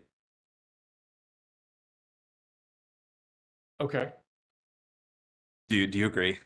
I think, so if by default you mean the offer that, is put forward to the customer when they call in to initiate service, I'm not sure if that's what you mean by default versus mandatory and we eliminate non-TOU requirements. My point here is that we want that decision to rest with the customer. We want to provide them information that encourages TOU, presents an opportunity for them to save. I think it's very important for the customer to see that as a choice they make, because then they're willing to modify their behavior, subscribe to other programs, or adopt other behaviors that would help them be price responsive. If it feels like that's the only option given, or if it's a forced option to them, I think they're probably less receptive to the other things that help them adapt to those price signals. So we see that as a very, I guess, productive way to move forward to encourage adoption and also encourage some adapting on the customer side. Sure, and we'll discuss some more of that. But just to clarify again, a customer on a default rate has the option to change rates, correct? I'm not sure how you define default. If you're making it non-mandatory, if you define default as this is the option that I give a customer when they call in, but they still have another option behind that, then yes, they would have a choice. Can I add to that answer? Sure. So for our rate schedules, we require a year on that rate schedule. So if we default the customer on a residential schedule for a year, the time of use rate, and they don't, they can't respond, their rate is actually higher, it's actually harmful to customers. It's much better if they choose that option, they make the choice to manage their price signals, et cetera, than force them to be on a rate that they may not be comfortable with or familiar with. Understood. So a second ago, you were discussing the time that a customer decides to move to a TOU rate as an opportunity to encourage new behaviors or adoption of technologies, correct? Yes. The company can encourage new behaviors or technologies at any time, not just when someone switches? It would be hard to encourage a customer to program their thermostat to avoid peak times if they're not on a TOU rate, or to charge their EV during off-peak times if they're not on a TOU rate. I've got to tell them, hey, you can move to this TOU rate and you can save X. And if you do these other things, you can save additionally this much per month. So they have no economic incentive to shift until they're on that rate. And it's a good opportunity when you're having that conversation about the rate. But you could have that conversation at any time. It's not just when a customer makes that decision, correct? I think that's fair, but that's a time when they're making a decision about the rate they're on and how to adapt to that rate. So it would be a big miss, I think, not to take that opportunity. The company takes actions to encourage customers on its default rate right now to behave efficiently, doesn't it? From energy efficiency perspective, yes, we have programs.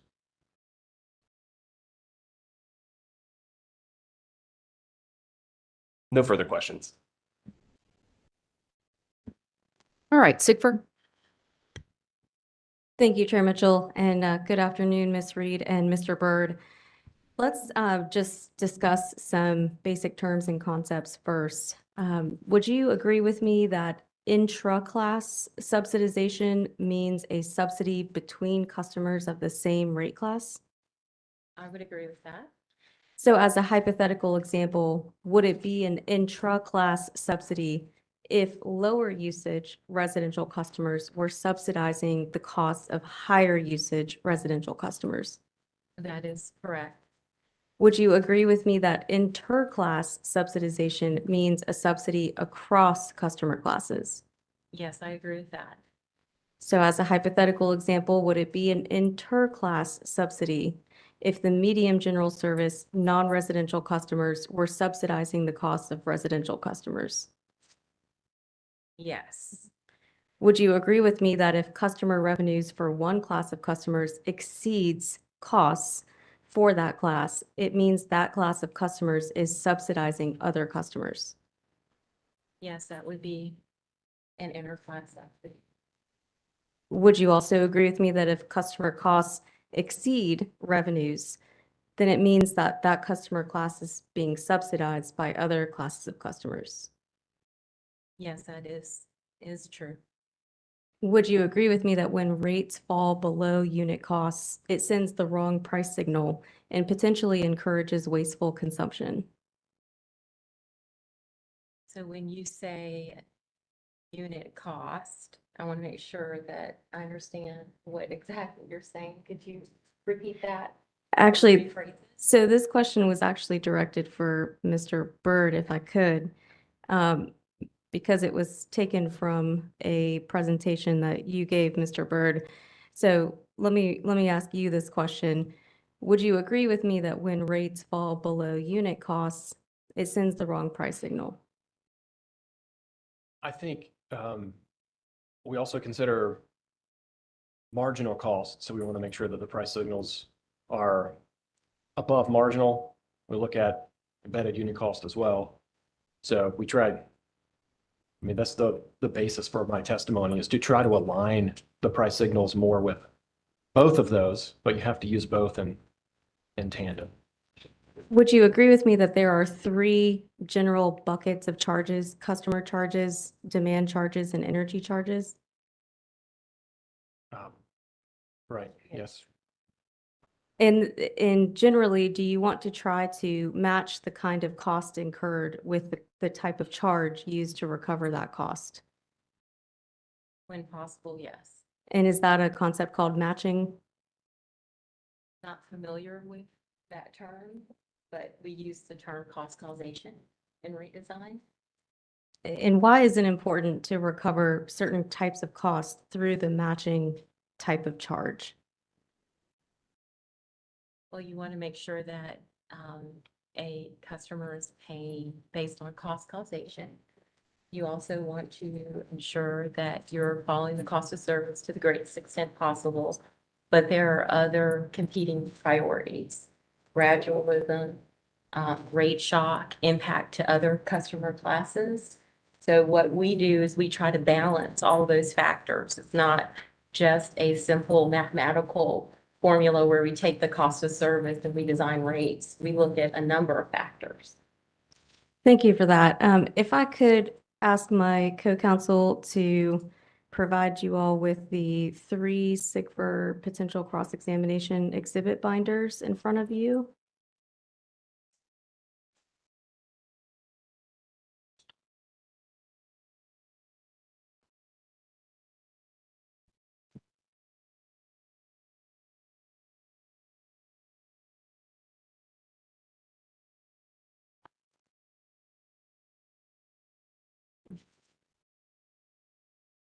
I'm going to ask you a couple of questions about House Bill 951, which was enacted into law in October 2021.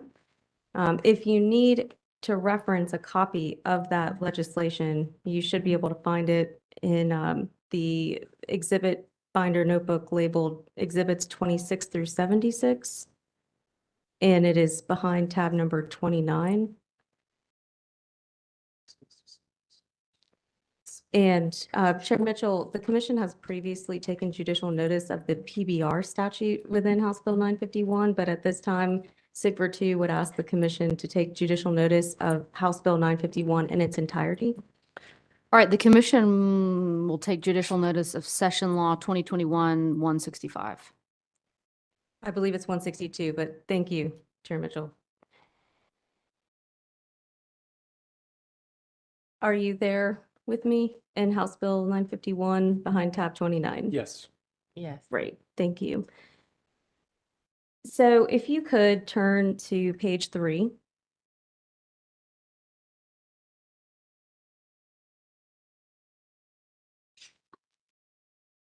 And direct your attention to subsection B of General Statute 62-133.16.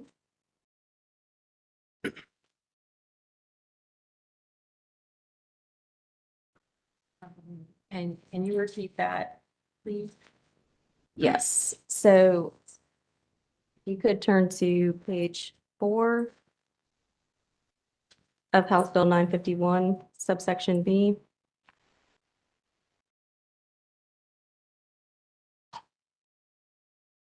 Do you Yes, see the section that begins with performance-based regulation authorized? yes. And do you see about middle of the way down that paragraph, the words that say, so long as the commission allocates the electric public utilities total revenue requirement among customer classes based upon the cost causation principle? We read that as well as the rest of what that says.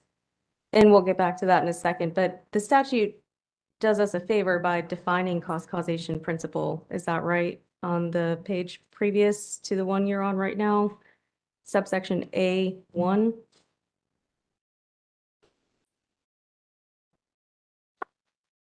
It does provide a definition. Can you read that definition for the record, please? Says cost causation principle means establishment of a causal link between a specific customer class and how that class uses the electric system and costs incurred by the electric public utility for the provision of electric service.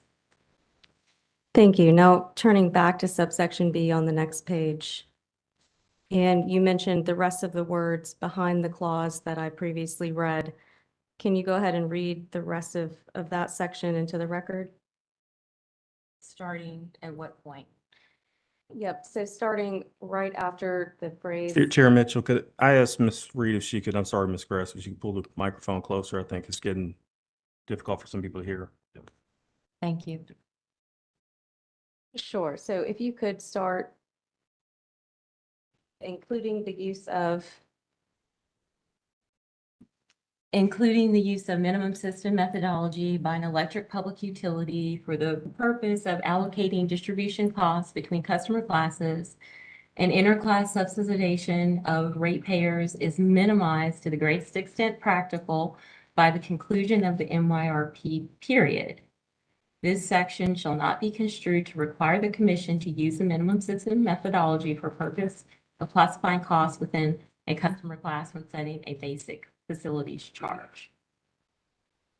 Thank you for that. Now, you mentioned earlier that there are some conflicting principles that the company takes in mind when it is conducting rate design. Is that correct, Ms. Reed? I believe I said competing priorities. So we have a number of things that we take into consideration, including cost causation and other factors. What other factors are considered aside from cost causation? Rate shock, gradualism, cost of service, making sure that we recover the revenue requirement. Does the word gradualism, if you know, appear anywhere in House Bill 951? I am not familiar with 951, so I cannot testify as to whether that word appears in the statute. I want to turn your attention now to the exhibit binder that should contain exhibit number 76, and you should see those numbers delineated on the front. Are we done with this one? Okay. I would leave it open.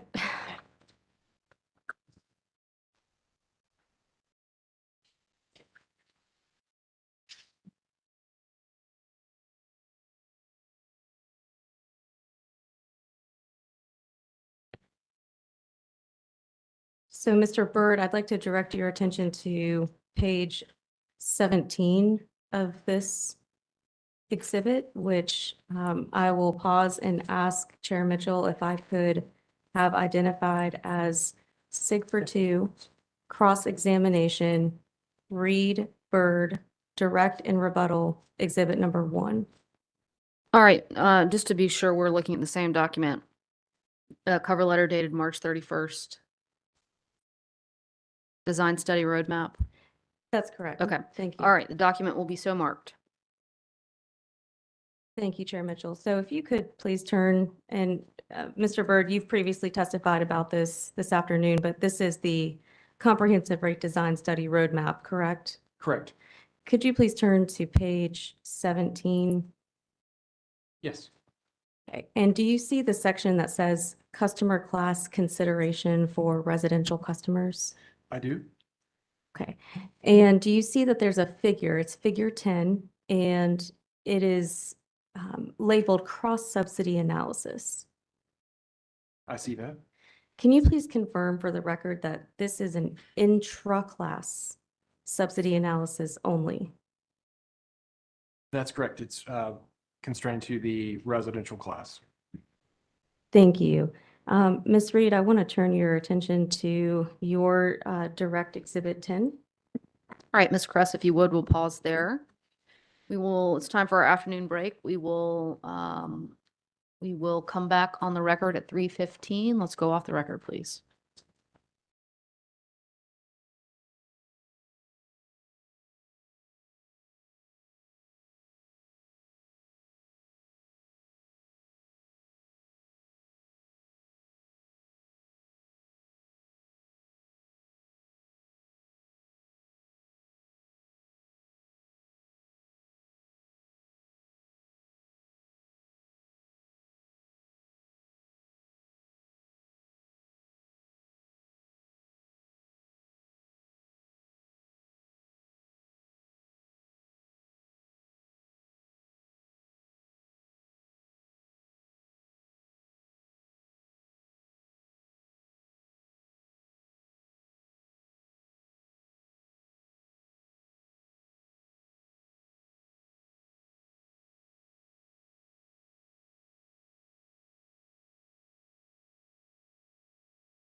Please. All right, you may continue, Ms. Kress. Thank you, Chair Mitchell. Before the break, Ms. Reed, I had just asked you to turn to your direct testimony Exhibit 10, and I see that you have that open in front of you. According to your testimony about this exhibit compares the historical per books rate of return indices as measured by the ratio of class rate of return to retail rate of return. Is that correct? Yes, that is correct. And your direct testimony on page 14, lines 16 through 17.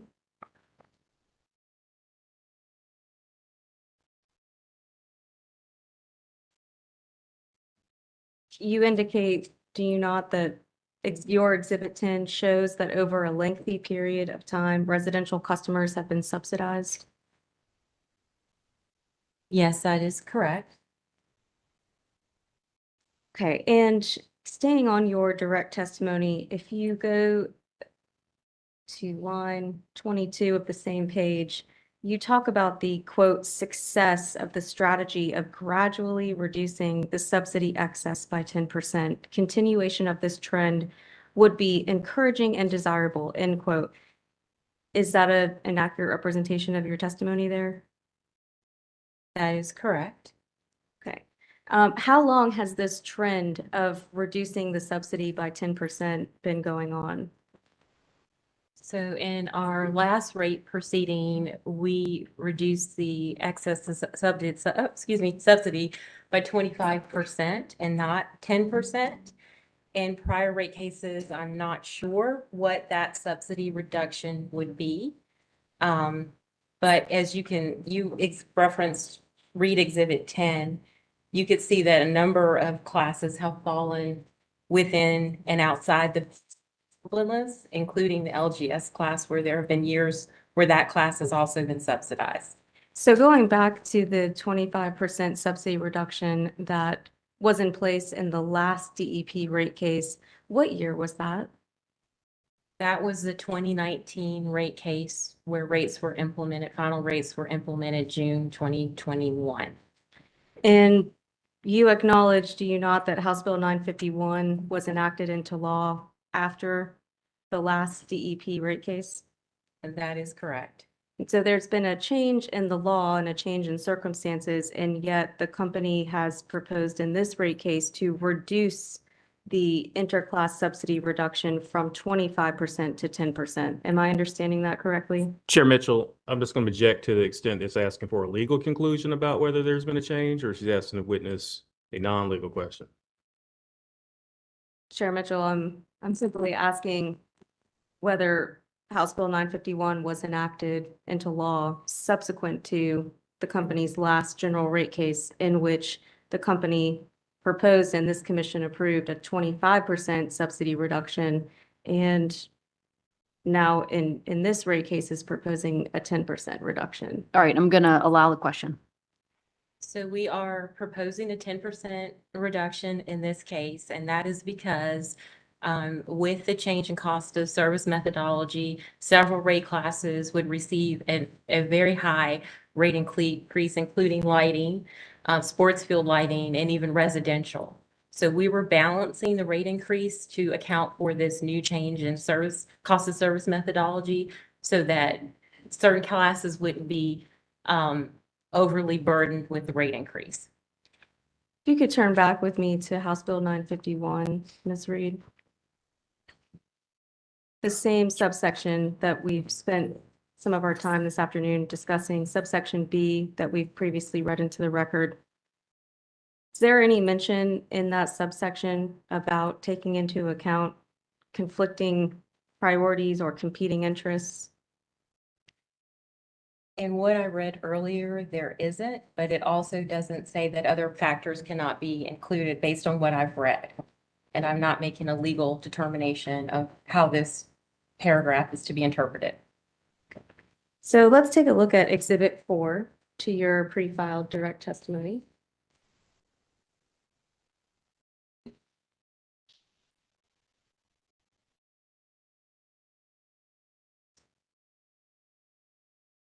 So if we could orient ourselves, can you tell the commission what this column titled variance from the average means? So I'm looking at Read Exhibit number 4 for rate year 0. And in column G, we have, well, I think you wanted which column did you want? I'm sorry. Variance from the average. So that would be column F. So that is, let's see, mathematically, that is looking at the difference between present rates, revenues excluding riders, minus the gross revenues at average rate of return. So it's looking at the variance or the difference between those two columns. And is it fair to say that this reflects whether or not one class of customers is being subsidized by other classes of customers? It reflects rate parity. So it reflects to the extent that the rate of return for each rate class is within a band of reasonableness of the 5.7% in column D. So do you see how the variance from the average for rate year 0, according to this exhibit, shows that for residential customers, it is negative $68,021? I see that number. And then for the LGS class, it's $45,442. I see that number as well. Okay. And this is annual, correct? This is annual. And these dollars are in thousands, yes? These numbers are in thousands. So what are we actually talking about here in terms of gross number? So gross number residential, it's around 68 million. However, it is a very large annualized rate base for residential, to keep that in context. And for the LGS class, it's 45 million approximately. So if you could now move with me to the same graph for rate year 1. So read Exhibit 4 for rate year 1. Is that what you're referring to? That's correct. The next page. Do you see in the same column variance from the average, the residential subsidy being received from other customer classes has actually increased to 77 million? I see that number, yes. Okay. And if you could turn with me to the next page, which is rate year 2.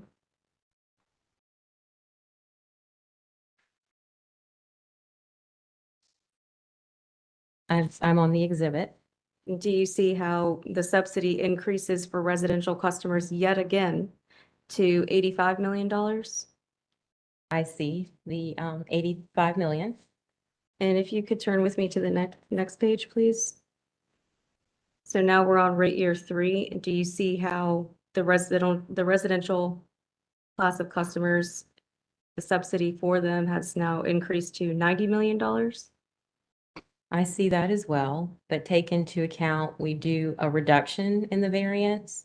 So the next column over calculates the reduction that we are going to apply. So as that number is growing, the 10% is also growing, just for context.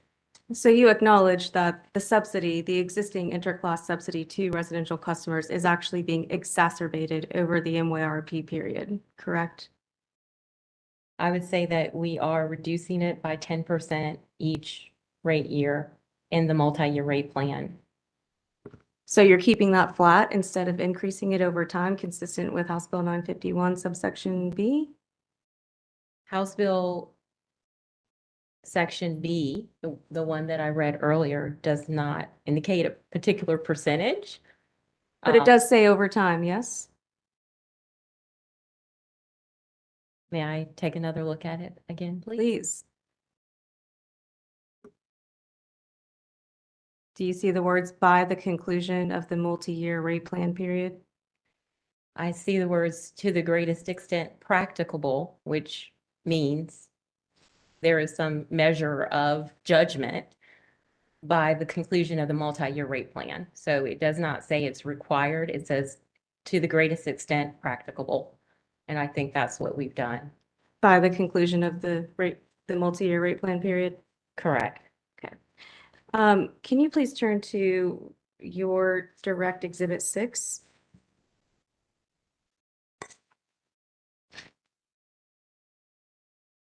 And just let me know when you're there.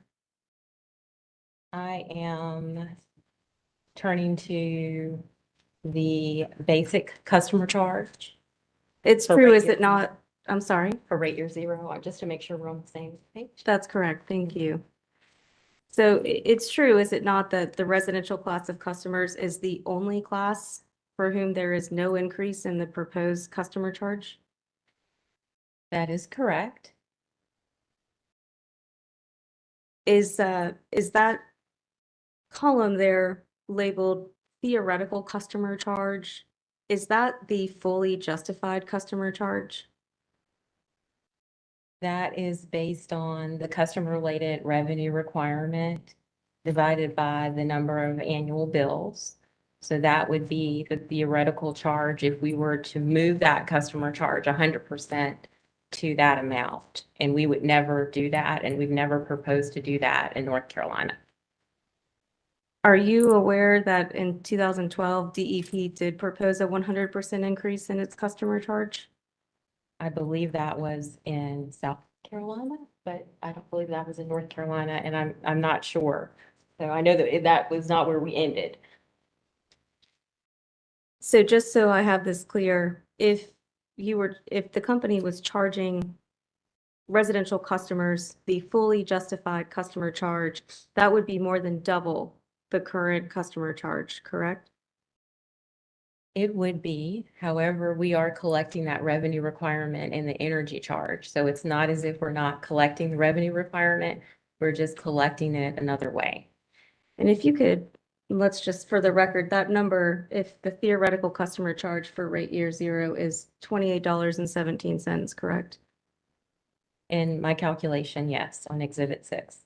If you could turn to the next page and tell me what that number is for rate year 1. For rate year 1 for residential, it's $29.89. And then if you could turn to rate year 2 and tell me that number. It is $32.08. And then finally for rate year 3. It is $33.89. So what this means is we're increasing the volumetric charge versus the customer charge to recover the revenue requirement for residential customers. And so this theoretical customer charge increases over the multi-year rate plan period, is that correct? Based on our calculations, yes. If you could turn now to read Direct Exhibit 9.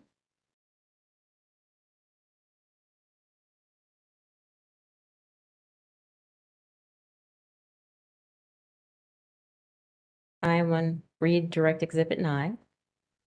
Does this exhibit reflect the company's anticipated price-induced demand erosion? So what this exhibit is saying is that it's calculating what the effect of sales are with the rate increase and without the rate increase. So it's basically saying that with the rate increase, the sales will decrease. So the amount of gigawatt hours will decrease as sales, as the rate, with the rate impact, basically. So people will use less electricity is what this is saying. Would you agree with me that recovering demand-related costs through energy charges results in a cost shift from low load factor customers to high load factor customers? I would say that there are a number of elements that go into designing rates. We certainly take into consideration the balance between energy and demand. And in this case, we've moved more of the revenue requirement, particularly for the LGS class, to demand. It's 50% energy and demand. We also have to balance price signals. So we have to make sure that customers are reducing usage, et cetera. And we also look at marginal costs. So that is not the reflection of embedded costs like the unit cost study and the cost of service. We're looking at the next unit of energy being produced and what that price is. And we're trying to balance all of those things when we design rates. So I would say that we have balanced energy and demand to the extent possible where we're not creating an intra-class subsidy based on your definition earlier, where low factor customers are paying for or being harmed if we move too much to demand, and higher load factor customers are being benefited from that, from rate increases. So shifting gears, I'd like to turn your attention to SIGVR's proposed cross exhibit 39.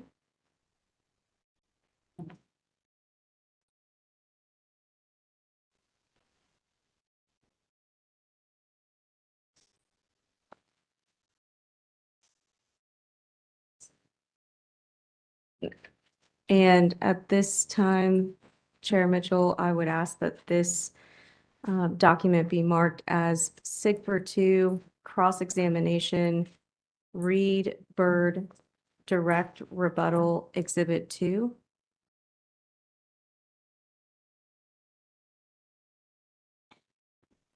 All right, this is a data request response dated October 2022. It is. Okay, so the document will be marked SIGVR cross-examination, Reed and Bird, direct rebuttal, exhibit number 2. Thank you. Do you see on page 2, line 4 there, Ms. Reed, the net proposed fuel and fuel-related cost factors? You're stepping outside my area of expertise, so Okay, then who should I direct this question to? I think this would be better directed to Laura Bateman's team there, or she is the witness, how the fuel rates are calculated and created falls within her organization. Happy to defer this line of questioning to Ms. Bateman then. Thank you for that. Moving on then.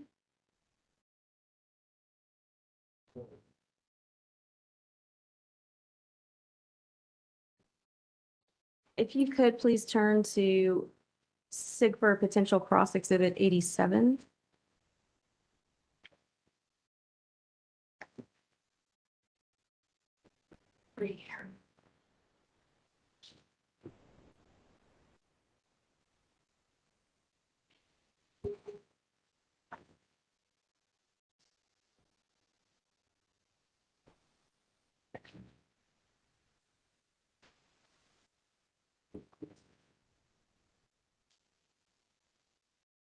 And I have the number of bills by rate schedule is exhibit 87.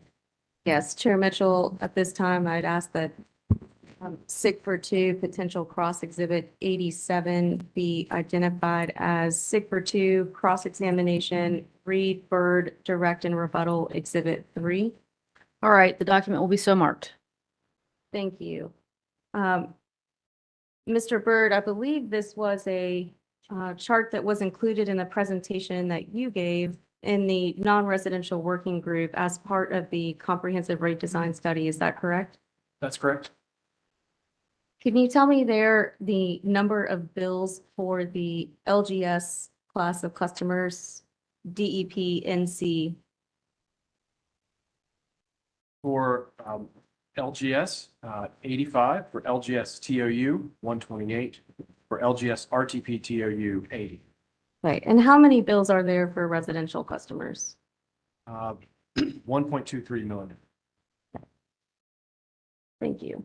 And then finally, Mr. Bird, I'd like to ask a couple of questions about the quote grandfathering of the eligible spots for participation in the company's RTP rate tariff. Okay. Is the company aware that any of those available spots may potentially be coming available before the tariff is set to expire later this year? I'm not aware of any potentially available spots coming available at Okay. all or through the balance of this year. No. Could you please turn with me to SIGFR Potential Cross Exhibit 69?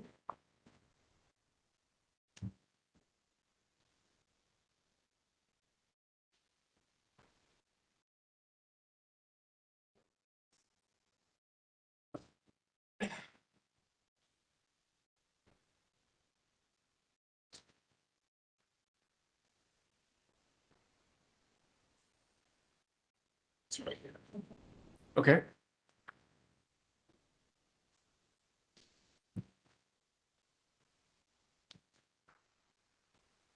And Chair Mitchell, if I could at this time, I'd like to have SIGFR 2 Potential Cross Exhibit 69 identified as SIGFR 2 Cross Examination, Reed, Bird, Direct and Rebuttal Exhibit 4. All right, and that document is closure of Canton's Evergreen plant? That's correct. Okay. Document will be marked SIGFR cross-examination, Reed, Bird, direct rebuttal, exhibit number 4. Mr. Byrd, are you aware that the Pactive Evergreen facilities in Canton and Waynesville are scheduled to be closed by the end of Q2 2023? I did hear about this closure. I don't recall being provided a specific date on that. So to the extent that spots do come available on the RTP tariff between now and when the date of expiration is set later this year, has the company considered whether to, instead of retiring those spots, potentially make them available for, say, economic development projects? So I believe if an opening happens between now and, the company's proposed to freeze and grandfather that tariff. If an opening happens between now and that date, October 1, then we would allow customers to continue to move on to that tariff. And we do have a few folks on a wait list for that tariff. So am I hearing you correctly that if a spot does open up between now and October 1st of this year, then that spot would potentially be eligible for application by an otherwise eligible customer? That's correct. Thank you. No further questions. Thank you. All right, CUCA? Chair Mitchell, Ethan Blumenthal with NCSEA. I've discussed with the parties going before us with this panel, and they have no objection with NCSEA going ahead of them for just this panel, if that's all right with the commission. Objection. Okay. Thank you so much. So Ethan Blumenthal with NCSEA. I believe most of my questions will be for Mr. Byrd, but please feel free to answer them as they come. So starting with Mr. Byrd, I'd like to direct you generally to pages 20 through 22 of your testimony, specifically on the bottom of page 21. That is where you testified that the comprehensive rate design study is the basis for the design of the new rider NSC. Is that correct? Sorry, I may have gotten ahead of you there. Yes, we talked about net metering changes in the comprehensive rate design study. I believe it was an explicit part of the commission's order to explore rate design. So we included net metering in that, and we talked about the changes that were proposed in rider NSC during several of those sessions, as I recall. Thank you. Are you generally familiar with that development process as that the CRDS process was ongoing and the discussions between this? I know a long process, a lot of meetings, so. I would say not generally. I would say extremely familiar. I ran that process. If you look at the end of the roadmap, the number of meetings we had, the number of stakeholders we met with, it doesn't even reflect the times I met with folks off of those meeting cycles where we had official meetings. I was heavily involved in leading that effort and responsible for the roadmap filing to the commission. Thank you. So specifically with respect to rider NSC and the the changes that it proposes to non-residential net metering rates, NEM rates, do you know the level of consensus or roughly the level of consensus there was during the CRDS process for those changes? I'm not sure I could speak to a specific number level of consensus. Let me describe to you kind of generally how those discussions were. We're talking about non-residential. So we've proposed changes in non-residential net metering in this rate case. Residential has been handled separately. In that CRDS, we had several non-residential working sessions. Net metering was definitely a topic that we spoke on, we talked about. We had other stakeholders present their ideas. We captured those ideas, and I felt like we coalesced around a really good outcome that was very balanced, basically based on the feedback we got from stakeholders involved in that process. Certainly, we talked to them about the need for demand charge restructuring to align with some of those modifications. I think those go hand in hand. You can't take some of those in isolation, and we've definitely proposed that as a package here. But we talked about net metering at length, and a lot of the things that we've filed were described and discussed in those working sessions. Thank you. So you described, I believe you said sort of stakeholders coalesced around a number of issues to be identified. Just to kind of rephrase that, make sure I'm understanding you right. Are you saying that stakeholders came around a set of issues that should be addressed generally, or as opposed to specifically saying this is how they should be addressed? If you're getting the distinction I'm drawing there. I think we talked about both. When we started those working group sessions, the first thing we did, we surveyed the participants in the working groups. We had 4 working groups. We asked them, what are the issues that you would like to go after first? Prioritize those. So we used kind of a polling approach. We had a third-party administrator overseeing that. We took feedback from those polls, and we put in order how we wanted to talk it. We talked about those topically, and then we got into details of the specific elements of those changes. So I think we talked about both. What do you want to cover, and what are the elements that you want to change within those buckets? Since that process was concluded, the CRDS process and the roadmap was published and submitted to this commission, I believe that was last March. Did Duke continue to engage with any other stakeholders regarding the development of Rider NSC? I did have some follow-up conversations with stakeholders right at or right around the filing of that roadmap. I can't recall exactly the specific dates on those. We get a lot of feedback on rate design from customers, and so we talk with groups a lot about that. Yeah. If I may just get a little bit more specific post that, and we may broaden this depending. I want to make sure to kind of capture your experience with this. To your knowledge, when developing Rider NSC, did Duke discuss the changes with any municipal customers that have already installed solar in the past, such as the city of Raleigh? I cannot recall specific conversations. Gotcha. And if that's the answer to all these, that's perfectly fine. So to your knowledge, when developing Rider NSC, did Duke discuss the changes with any nonprofit customers, such as YMCA's, hospitals, or houses of faith? We had representatives of stakeholder groups from all over the customer map involved in these discussions. Gotcha. I think that probably gets to the next one. We'll leave that. I understand this may take some generalization, but with your experience, is there any significant difference between the average energy usage profile of a house of faith versus an average industrial facility? Probably would have different load factors. I don't know that I have a particular study, but we look at different load factors. We consider different usage profiles, and I would imagine those customers would have very different usage profiles. Similar, is there a significant difference between, say, an average energy usage profile between an average police station as compared to an average retail box store? I'm not sure I have that level of detail. Fine. Let's go move on to a slightly different subject. Are you familiar with docket number E100 sub 180 and the process leading up to the residential net metering changes? Generally. Generally.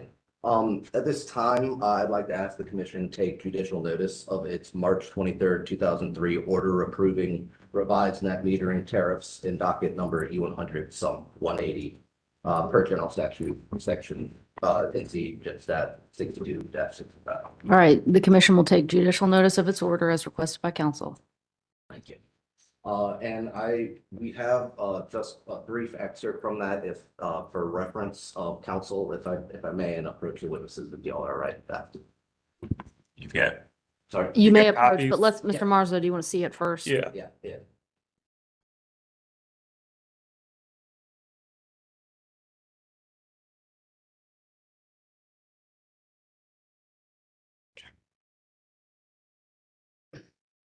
Should be just the first 10 pages.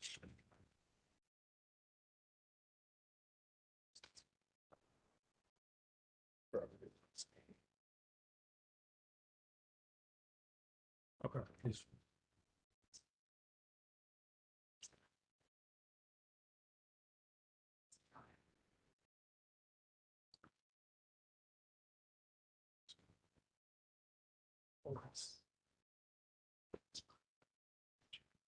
So moving just pages 8 and 9 of document I just passed on to you. At the bottom of page 8. There is a discussion of a memorandum of understanding between Duke Energy and a number of other parties. Does that look correct to you? I see that section. Perfect. So of those other parties, they say, I represent their NCSEA, the North Carolina Sustainable Energy Association, Sunrun, SEIA, the Solar Energy Industries Association, and the Southern Environmental Law Center on behalf of Vote Solar and the Southern Alliance for Clean Energy. Is that correct? I see that list, yes. Perfect. To your knowledge, did Duke Energy engage with any of these specific signing parties while developing Rider NSC? And specifically after the conclusion of the comprehensive rate design study process? After the conclusion of the process, I don't recall that, but I believe a lot of these entities were involved or represented in some way in the CRDS process. That was when we had a lot of the discussion. So we spent a year on it. We had a final date, filed a roadmap. We got a lot of feedback, and I would just say, just to underscore, the proposals that we put forward on Rider NSC were following a list of things that were provided to us from stakeholders. So they reflect stakeholder desires. And certainly, we looked at that in the context of the other changes we're making on rate design. We felt comfortable with that. And so that's why we've responded. Actually, I feel like that reflects the desires of stakeholders quite well, given the discussions that I experienced in the non-residential working group. Thank you. Now moving on to page 9 real quick. It discusses a stipulation between Duke Energy and a number of residential solar installer companies. Is that correct? I see that section. Yes, and those installing companies are Sundance Power Systems Incorporated, Southern Energy Management Incorporated, and Yes Solar Solutions, I believe, correct? They're not spelled out right there. I don't see the list that you're referring to.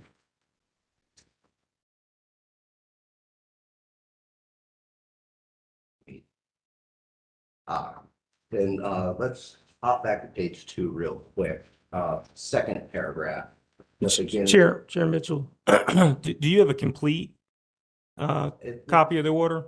I'm directing the witness to where the NRSI parties are all spelled out on page 2 of the order. I do not have a complete copy, but the parties are named at the beginning. Yeah, but it puts me at a little bit disadvantaged. I have a complete copy of the order in front of me, Chair Mitchell. I'm not trying to disturb the cross, but I would like to have a complete copy to review. All right. It's all right, it's just a little leeway, I just one more question on this, I believe, and that's, Let me do this. Let me give him the leeway that he requests. One more question and then we'll go from there. so looking at page 2, do the North Carolina rooftop solar installers, include, sorry, bottom of page 1, I mislabeled that where they actually spell out properties. Do they include the Sundance Power Systems Incorporated, Southern Energy Management Incorporated, and yes, Solar Solutions? Starts 5 lines from the bottom. We're on page 2? Page 1, sorry. Sorry.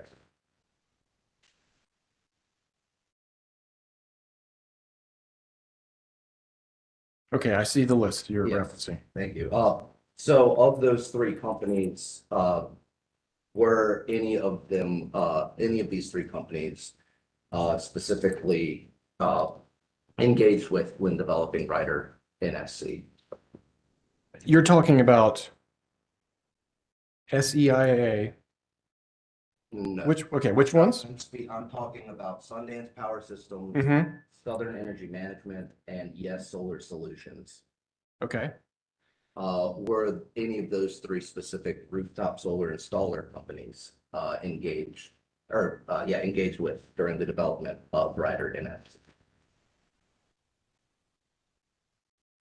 I believe they are members of organizations which were on the CRDS. Thank you. To my knowledge, I don't have full membership lists of all of that, but I had 50 organizations, NCSEA, and so forth. So I assume we covered those entities. Yes, we appreciate that. So moving on, did Duke analyze whether or to what extent either embedded cost subsidies or marginal cost subsidies exist for non-residential customers currently taking service on Rider NN? So in my testimony, I described the cost duration model and how we've constructed the new TOU periods, new demand charge structures. So I'm coming at it from a cost causation standpoint, and the way we design those, we're ensuring recovery of production, transmission, distribution costs within those on-peak, mid-peak, and base demand charges. So coming at it that direction helps us to be confident whether or not a customer is using solar, not using solar, using storage, using some other demand shaping technology as new technologies develop.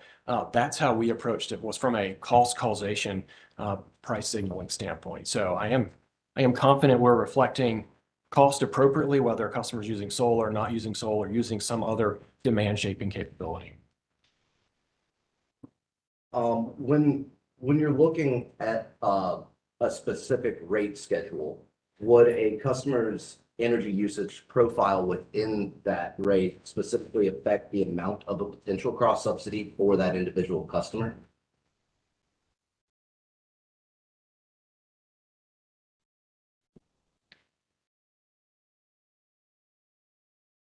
So I think first of all, modeling non-residential solar is very challenging because of the lack of homogeneous load shapes within those classes.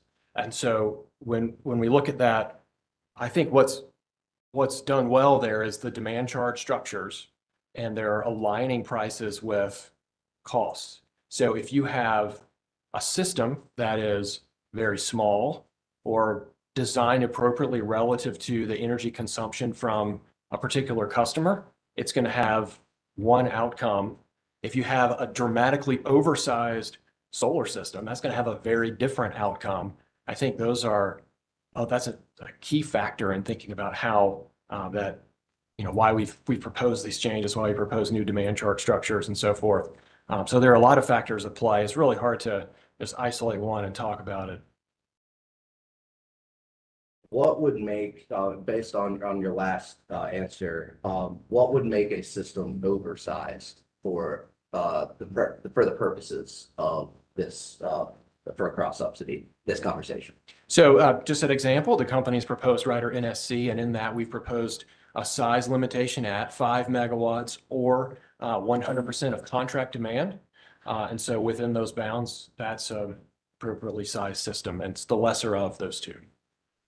So I'll leave that. Would a customer's maximum demand impact the amount of subsidy that may exist for that customer? You're asking about subsidy modeling, and I've already said that what we did was look at, the appropriateness of the price signals that we're giving customers on a cost causation basis within these pricing structures, TOU periods, demand charge structures. And so if a customer has a different solar system size relative to their consumption, it's going to have different bill implications. Gotcha. You may have answered this, but I want to make sure we cover. Did Duke analyze the anticipated impact of rider NSC, including the time of use rates, the demand charge changes, the standby charge changes, and moving to monthly netting? Did you analyze all those changes, what that would have for a non-residential solar facility? We have performed some modeling on that. Yes, we looked at both DEP North Carolina as well as DEC North Carolina, the existing solar facilities, and we looked at the ones who are not on TOU, the ones that are on TOU. This is very recent, but we evaluated some of the bill impacts there. And so for the vast majority, not much impact. It's only systems that are very large relative to consumption or have some other element to them like that. You mentioned you did a number. Obviously, non-residential is a very wide net. Can you describe for me the types of customers and systems that were analyzed? I believe those were in the SGS category. Thank you. Are customers currently on SGS, NGS, and LGS rate schedules impacted equally by the changes proposed under rider NSC? We've filed rider NSC to apply across all of those classes.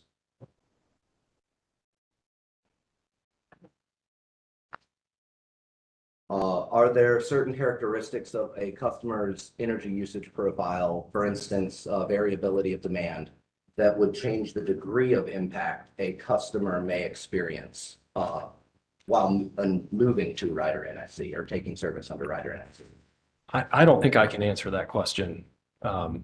Again, you're asking about potential differences in usage profiles. There's a lack of homogeneity across the customer class. There's difference in customers' size versus the solar system size they might choose to install. So it's just really challenging to hypothetically address even a question like that. And I don't have my modelers with me, so I can't do that on the stand. Appreciate the difficulty of it. Are there certain characteristics of a solar installation that might make these changes proposed to rider NSC more or less impactful, or the changes of moving from rider NM to rider NSC more or less impactful?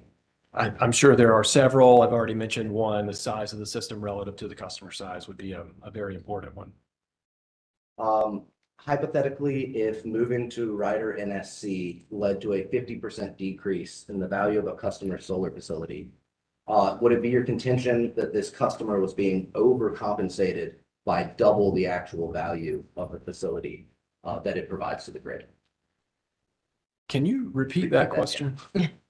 If moving to rider NSC were to lead to a 50% reduction in the value of a customer solar facility, would it then be your contention that this customer was being overcompensated prior to that by double the amount of the value that they were actually providing to the grid?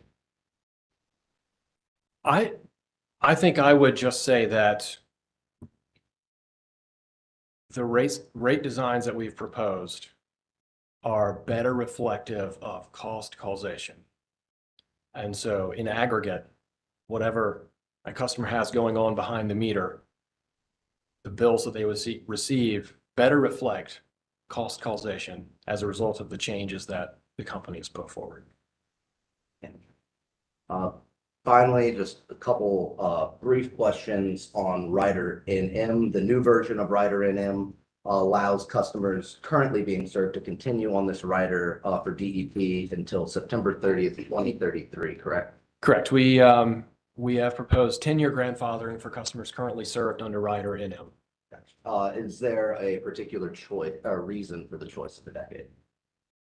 I believe it is consistent with residential, and I think it's a appropriate number. So that's what we proposed.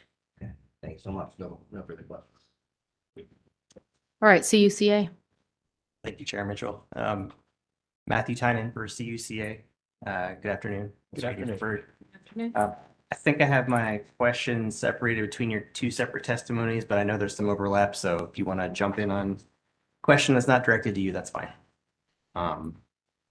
Ms. Reed, at pages 9 to 10 of your testimony, you discussed the weather normalization adjustments that were made. Is that right?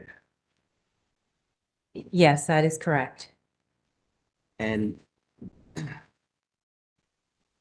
is it generally true that the normalization adjustments had to be made because if the period in which the weather was recorded for the test year had two extreme events, you might end up overestimating the amount of energy, or conversely, if the weather was mild, you might end up underestimating the amount of energy that customers would use in a typical year?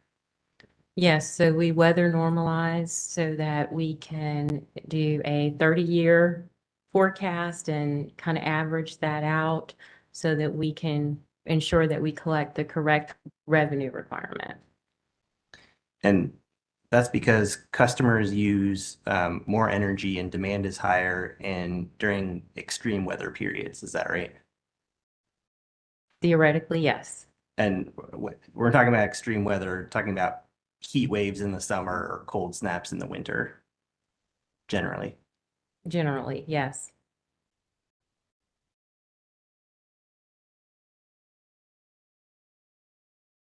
And conversely, as you suggest in your testimony, customers use less energy during mild weather periods. Is that right? Typically, yes.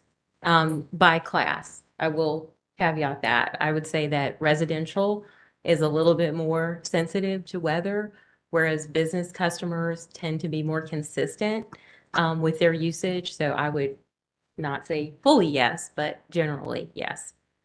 And the company used historical weather data to perform the weather normalization. Is that right? So we get a factor from load forecasting for a 30-year weather normalized factor. And we apply that factor to determine what our request is for weather normalization calculation. Yes.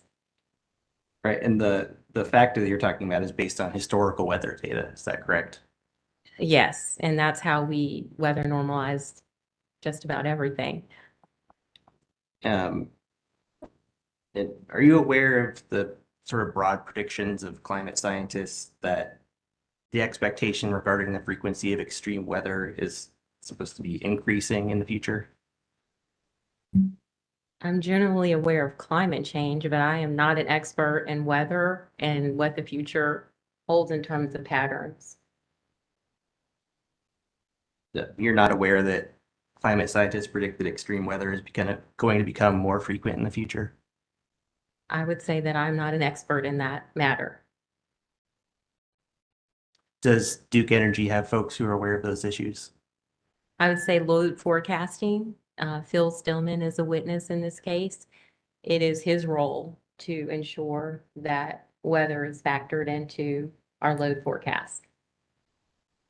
And do you know whether he would have factored climate change into the company's weather forecasts?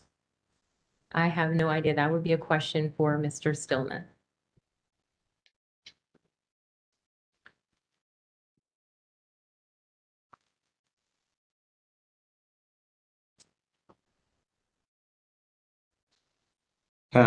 Page 12 of your testimony, Ms. Bird, sorry, excuse me. Ms. Reed, you mentioned one of the goals of developing the revenue requirements for each class was to prevent cross subsidies between the classes. Is that right? Could you, I'm pretty sure I said that. Could you point to the line on page 12? so that I can track with you.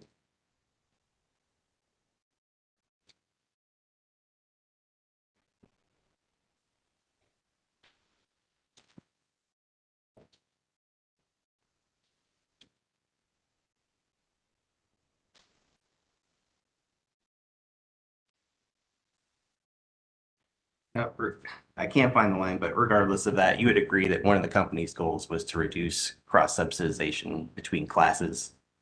Is that fair to say? I would say that we balance our rate increase and we do attempt to reduce interclass and intraclass subsidies to the greatest extent possible. And you discussed earlier with Ms. Crest the historical rate disparity that the residential classes had. Is that right? I did.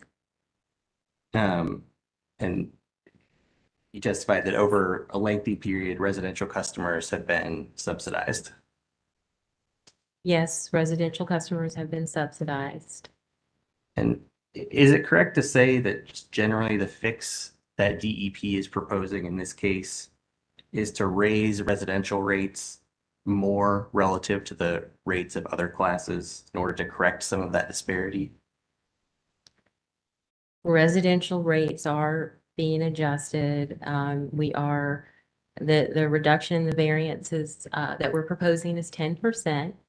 So that does move it a little bit so that we can correct that subsidy. And again, this 10% in this rate case, it doesn't mean that that's the position of the company going forward, but 10% is what we propose just due to the cost of service change and the change that created. Like Janice Hager said, the pie shifted. The pie shifted so much that we had to counterbalance that with the reduction in subsidy. And that's the only tool I really have to try to balance things between rate classes. And the effort to sort of balance the rate subsidies between classes is something that can be done regardless of how much DEP's rates increase. Is that correct?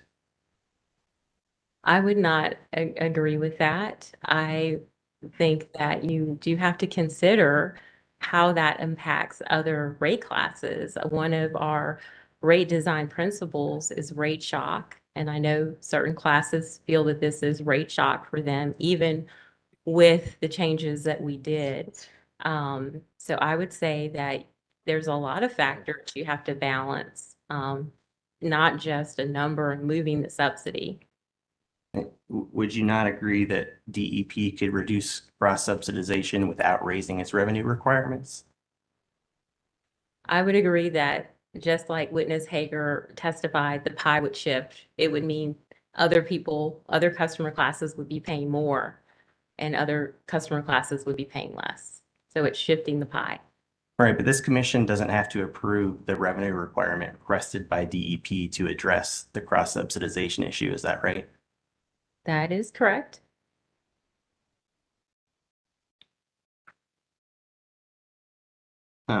Mr. Byrd, in your testimony,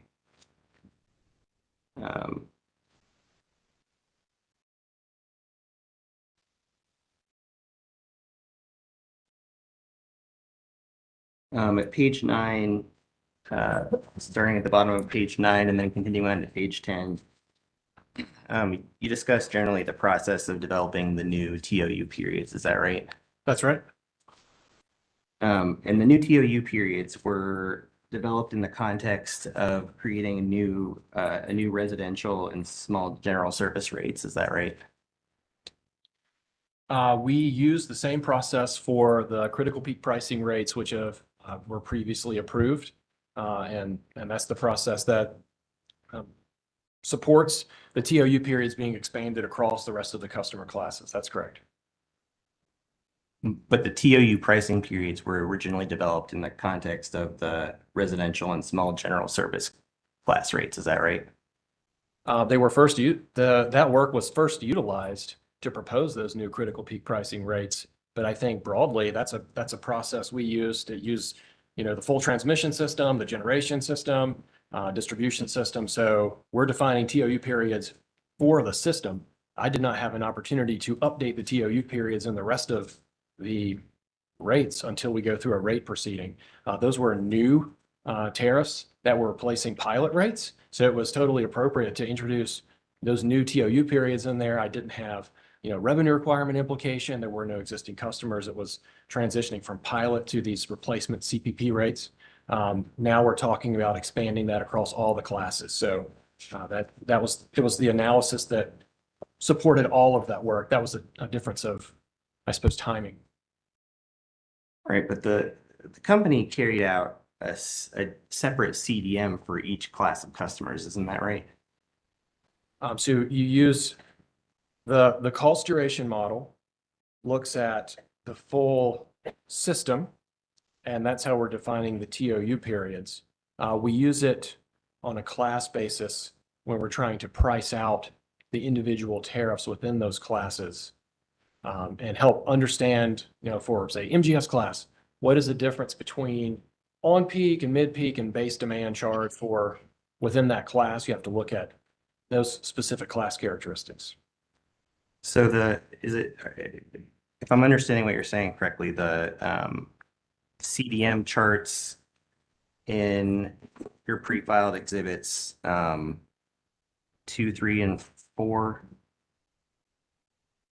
and 5, were those based on the entire system, or were those particular to a certain class of customers? The full system.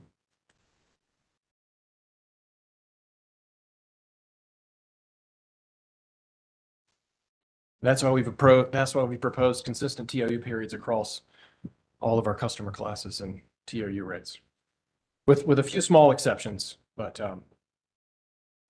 that's what we're getting at here. At pages 17 to 19 of your direct testimony, you discussed the new demand structure that uses the base, mid-peak, and peak demand periods. I do. And your testimony states that including base rates reduces bill volatility. Is that fair?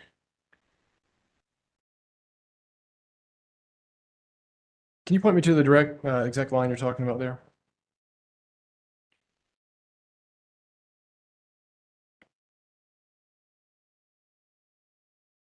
I found it on page 18. Yeah, page 18, line 14. 14 says the base demand charge reduces bill volatility for customers. Yes.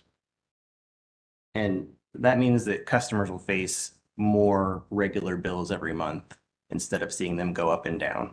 That is what I mean by bill volatility. That's right. So since that base demand charge looks back, it's based on your peak demand over the last 12 months because it's collecting distribution costs. So those distribution assets that we're using to serve customers are there year round. I don't pick them up and move them when I don't need them in the winter or in the fall or spring. They're there all year. If I need them for winter, they're there. And so we've got that based on a peak demand over the last 12 months. And so because you're allocating costs in that way, just by virtue of the fact that those are very consistent charges, it's going to dampen the overall bill volatility. I think it's pretty slight, but that is true. And does DEP see that as a benefit to customers? I think my statement there was just acknowledging the fact that that's happening, but I think from a customer planning perspective, I would imagine setting out my, cash flow for the year or whatever, that would be seen as a benefit. Is it also a benefit to DEP to reduce customer bill volatility? I think it reduces the uncertainty. Again, that base demand charge is very small.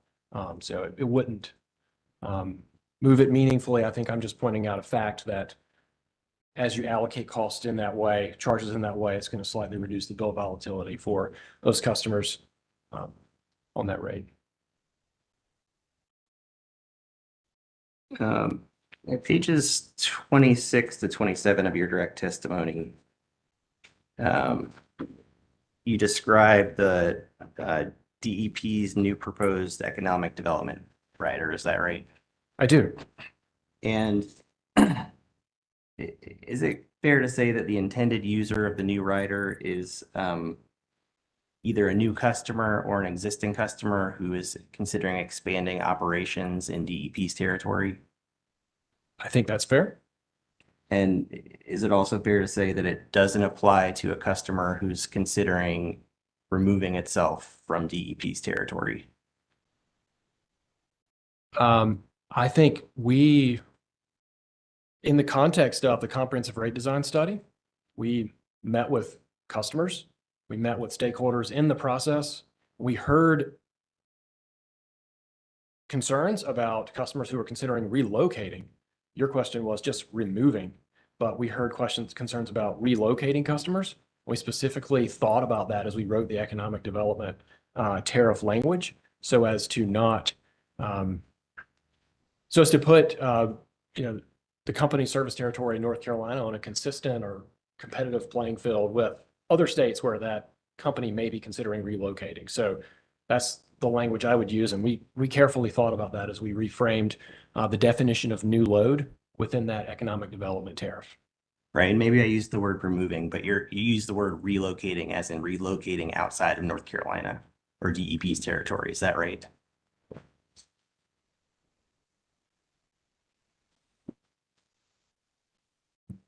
And to look at one of my exhibits, it's the economic development rider.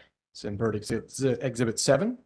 In the new load definitions section, it says new load for existing customers considering relocating outside of the company's service territory. So that's why I use that word, because that's what we wrote in the tariff.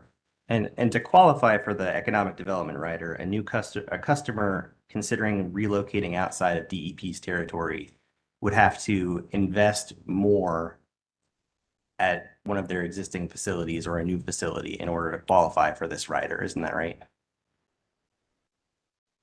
I'm going to read a few more words in the tariff because I think it's very clear.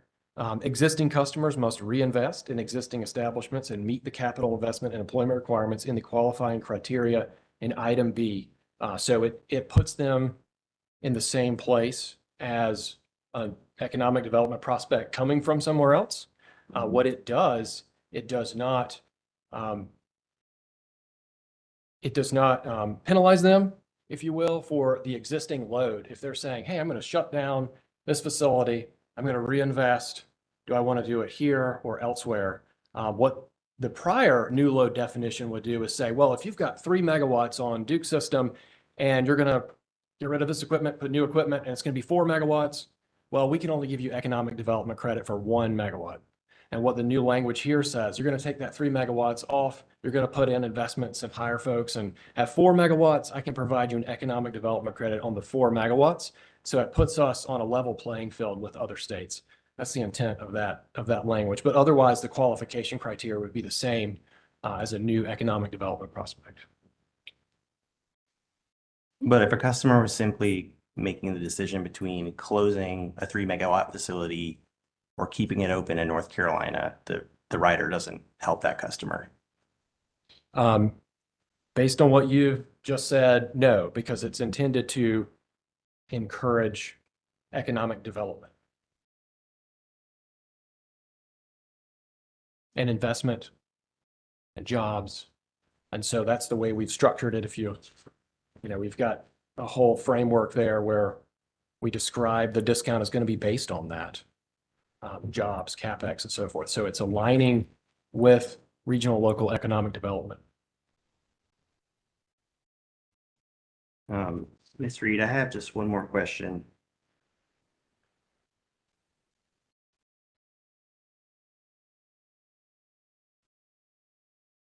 At page 51 of your testimony,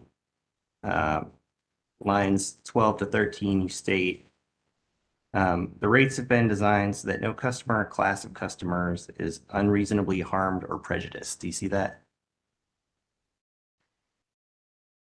Yes. Does DEP have any metrics it applies to determine when harm goes from being reasonable to unreasonable? We do not have quantitative processes to determine that. I believe that's the role of this process, and what the commission hears and what they decide would determine whether they believe a customer or customer class is unreasonably harmed or prejudiced. No further questions.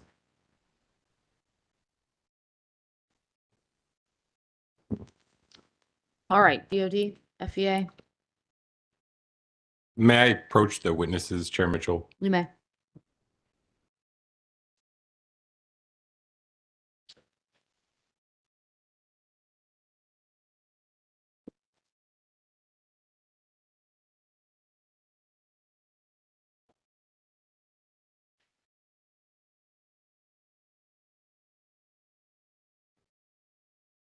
I handed you DOD FEA's hearing notebook, but you won't need it for a while.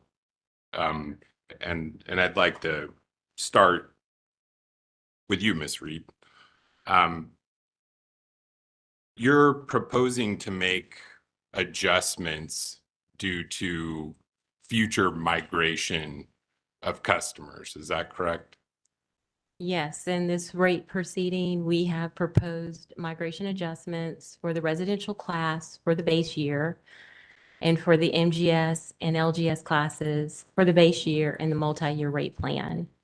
So for residential, we did not propose a migration adjustment in the multi-year rate year 1, 2, or 3 because we have decoupling. We don't need it.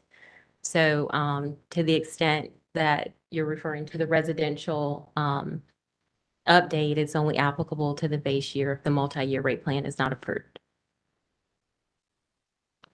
So is that an adjustment to current revenue or revenue at current rates for the residential class?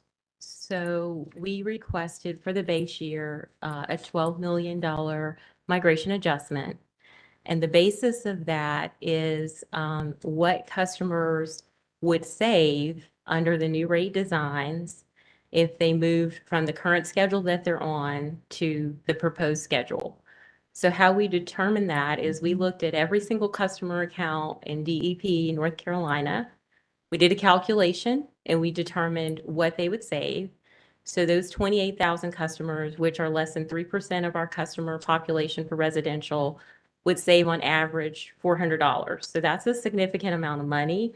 And we have now with SAP, our new billing system, we have a way that customers can go in. You can go in now, actually, if you wanted to look at your bills if you're a DEP North Carolina customer. But we have a rate comparison tool. So you log into your account, you go to your rate comparison tool, and it will compare your current rate to the best rate and then any other rate that is available to residential customers or any customer. And so what that tool does is it shows customers on a month-by-month basis their usage over the last 12 months. If they have 12 months of usage, what their rate would be in the current schedule that they're on, and then the best schedule. I did that for myself. I can't say that much, but it is a nifty tool that customers we hope will gravitate to and use and save money and could offset some of the rate increases that we're seeing here. And it's my understanding that the adjustment to residential class is based off of quantifying those customers that would save 10% or more from moving to a different rate schedule. Is that correct? Yes, and that's an excellent point. Those are structural savers, so you wouldn't have to do anything. If you move to the rate schedule that we calculated, you would save 10%. If you also adopted a time of use rate and you adjusted your behavior, you could save more. And certainly customers below the 10% threshold may want to save as well. So we believe it's a conservative estimate based on, that's 3% of our, because they're less than 3% of our population would probably move if they could save money structurally without doing anything.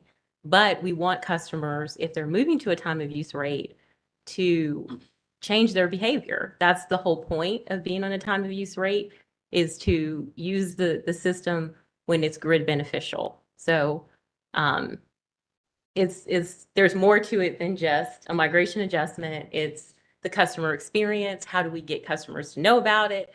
How do we get them, information? How do we update our website to help customers manage the process? So it's more involved than just the number on the page. And this won't be a mandatory migration. This is a choice that the customers will have to make. This is a choice. However, for our large customers, the 1.2 million that we're requesting for the LGS class, that represents about 20 customers, and they would save about $60,000 a year. And they are managed accounts. So they have large account managers. So those customers have access to Duke resources. It is their job to help customers manage their complex rate and to know what their best rate is. So these tools give those customers that ability to save. So we think that, again, because we have the rate comparison tool, we have really good resources internally, we have AMI data. The whole point of getting an AMI meter has enabled this type of technology. We haven't been able to do it before. We've used a sampling method, which is not reliable, and we didn't have a way to communicate to customers that they could save. So with all that we have, the totality of the circumstances now, we think that what we've proposed is reasonable. And again, it's just structural savers, not savers who can change their behavior, shift their usage profile with these lower, smaller time of use windows, 6 to 9. But for residential customers, it'll be completely up to their choice whether they want to migrate or not. Is that correct? It is, and keep in mind that if the multi-year rate plan is approved, we didn't request migration for residential customers. So the majority of what we requested would not even be a part of the equation, and those customers still could save. So they can go on and still save, even though we haven't requested that migration and adjustment for residential in the multi-year rate plan. Could you explain that to me further? How are you making the residential adjustment to year 0? Yes, I can. So under the multi-year rate plan, we also requested a decoupling rider. So the decoupling rider kind of makes us whole on a customer by customer basis, the usage that those customers would have. So that rider will kind of make us whole in terms of our revenue requirement. So we don't need the migration adjustment. If we don't have the decoupling rider, we need it because we will not meet our revenue requirement, assuming all the customers switch or even more switch because they're below the threshold or they change their behavior. Okay. Does the adjustment to rate year 0 impact rates going forward in the multi-year rate plan? No, it's one or the other. So the commission will either approve the base year, rate year 0, or they will approve the multi-year rate plan, not both. So one way or the other, it just depends on how the commission rules, how that will play out. So if a multi-year rate plan is approved, there won't be any adjustment to residential rates. It'll all just come through decoupling. Is that correct? Exactly. And that'll be, a timing difference. The utility is wearing the timing on that. We would have to kind of see how things go and then set the rider. It's set to 0 in rate year 1, and then it would be set for the first time in rate year 2. And in terms of how you're calculating it based on the criteria that you testified to, it's 10% for residential service and medium general service and 5% for large general service. And you're testifying that on page 16 of your direct testimony, lines 17 to 20. Is that based on 100% of the eligible customers migrating?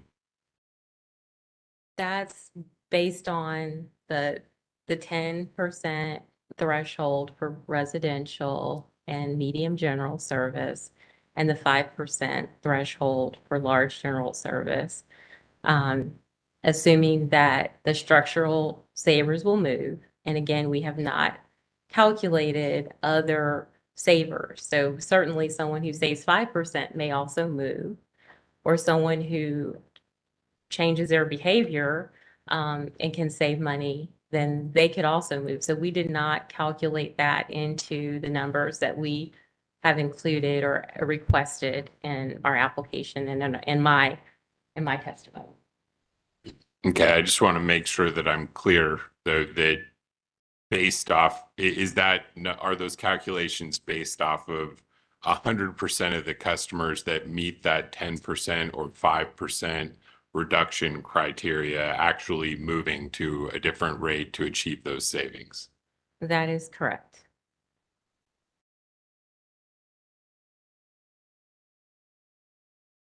Are you factoring in that there may be any reluctance from some customers due to risk aversion to move to a different rate, even if a bill analysis suggests that they might save money by doing so? So I believe that our large accounts would move because they have large account managers, they have relationships with folks at the company, and that is their role to help customers manage their bills and their complex customers.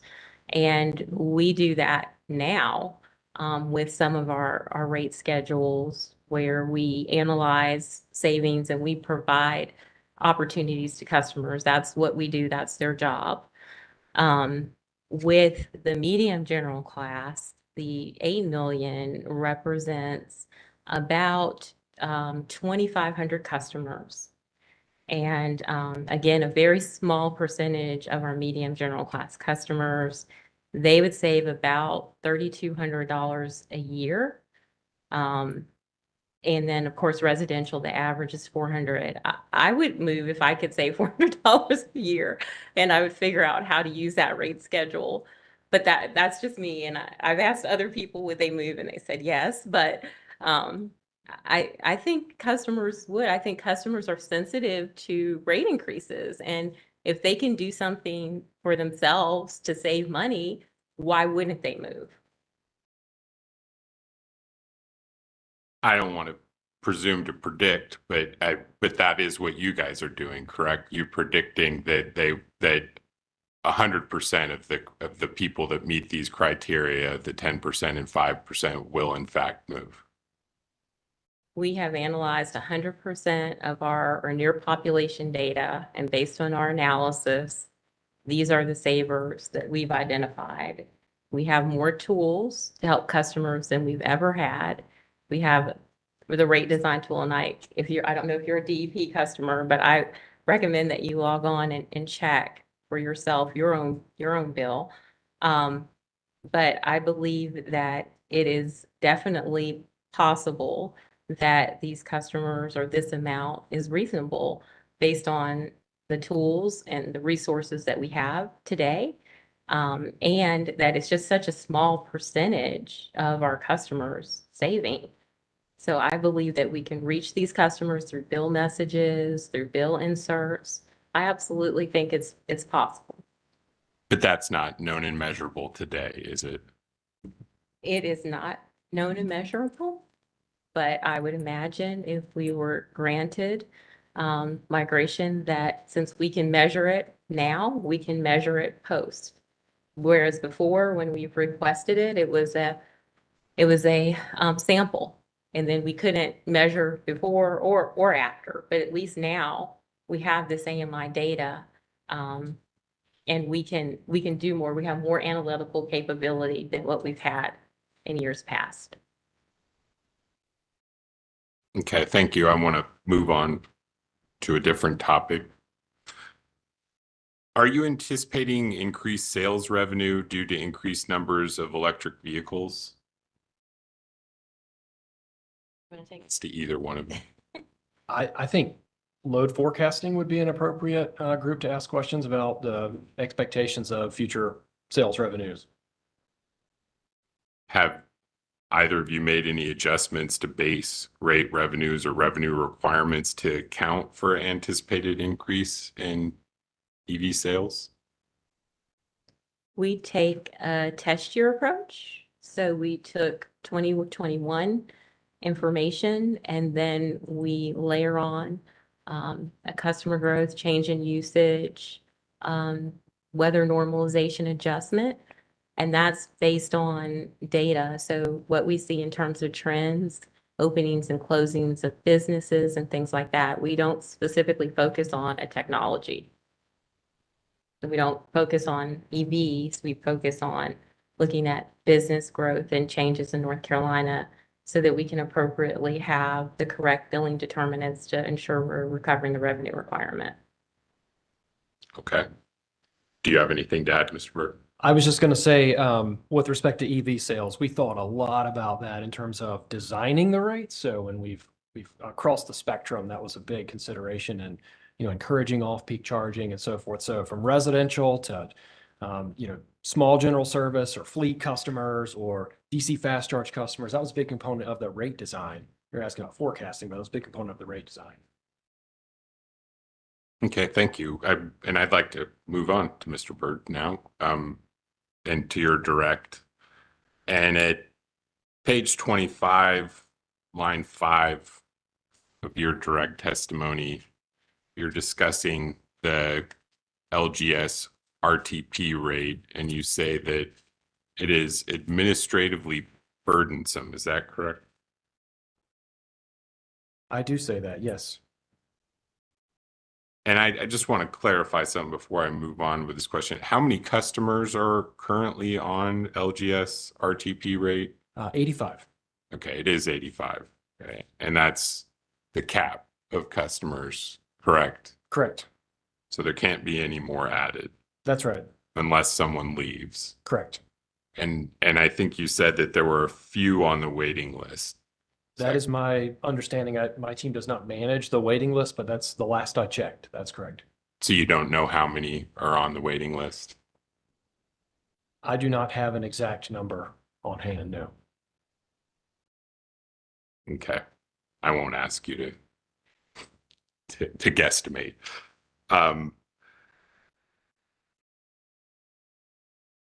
How does freezing the LGS RTP reduce the purported administrative burden that you claim? Actually, I'm going to let Ms. Reed handle that question if you don't mind. Sure. Yes, my team manages the RTP tariff, and when we set a CBL, it's based on 8760. So we look at every day, 24 hours a day. We look at demand and energy. So we set a CBL for every hour. And what happens is we have a calendar mapping process. So customers have shutdown days. They have different holidays. They may shut down for Christmas. They may, in the middle of the year, determine that they need to shut down for whatever reason. So that 8760 spreadsheet for each customer has to be updated every year for calendar mapping. It has to be updated every time the customer wants a change. Then that Excel file has to be, we do it in Excel so that we can share it with customers. So we can't leverage SAS or programmatic way that we can't really share with customers. Then we upload that to SAP in a flat file format. We have to check every customer's bill to make sure that it's correct, since it's very complex. There are a number of riders that interact with the rate. And then on the back end, once it's billed, we analyze every bill. We look at every bill every month. We put those statistics in a spreadsheet so that we can give data to the customer about whether this is their best rate. And believe it or not, RTP is not always the best rate for customers. Sometimes the standard tariff would be better. We report on that every year. We have people programming the pricing in SAS. It is a lot of work. We have 2 people dedicated to that process, and it is administratively burdensome to manage, as you can imagine. And if you have a leap year, if you have the daylight savings time, that 1 hour shift every year. So you're always updating this Excel file and trying to manage that and make sure it's right, because, that's what we want to do. We have to bill customers correctly. So it is administratively burdensome as a fact. Okay. And we've just established that there are 85 customers on it. It's limited to 85 customers. So how does freezing the rate reduce the administrative burden? Because every time we add a new customer, we have to do the same process over and over and again. And as we have 85 customers, as we have attrition, that process, the number of customers will dwindle over time. And, we still have to do calendar mapping, still have to make changes to the CBL. We still have to do those things, but we need to move to a process that's easier to manage and that's a better use of company resources than to program in an 8760 Excel file. The new HP tariff, which you can speak to, is much easier to manage. And the hourly rates are the same as between the two tariffs. That process isn't different. So we believe shifting to something that is a better use of company resources, which, should result in efficiency, is a better use of our time and certainly customers' time looking at all the data that we have to do every year. Is the intent to eventually shift all 85 customers that are currently on the LGS RTP rate off of it? We've not filed anything with respect to that. And if those 85 customers remain on it, then the administrative burden will stay the same. Is that right? Correct, but I think as Ms. Reed was alluding to, we have experienced attrition on RTP, and of course, as we've mentioned before, other customers will backfill. And so we've seen a couple customers every year move off of that rate. So over time, I think that's what we were alluding to, is that the administrative burden would decrease. And I think I heard you just say that the hourly pricing rate is less burdensome, but is there still some administrative burden that will be present in administering that new rate? Yes, but it's just far simpler. So I think this is an outfall from the comprehensive rate design study as well. That was one of the things we were trying to do, is compare DEC and DEP, and we looked at the hourly pricing rate in DEC, we looked at RTP and DEP, and we compared all the attributes, and we picked some from each that made the most sense to, construct a go-forward tariff. So I'm really excited about the new tariff, and that was one element that allows us to expand, make it durable, not file it with a cap, is that we use the CBL construct and CBL management approach that's in place already for DEC hourly pricing. It's much simpler, much more scalable. And so that's what gives us confidence that we'll have less administrative challenges with the proposal. Potentially, there could be many more customers on that rate, though. Is that correct? Hopefully. Because it's not capped. Correct.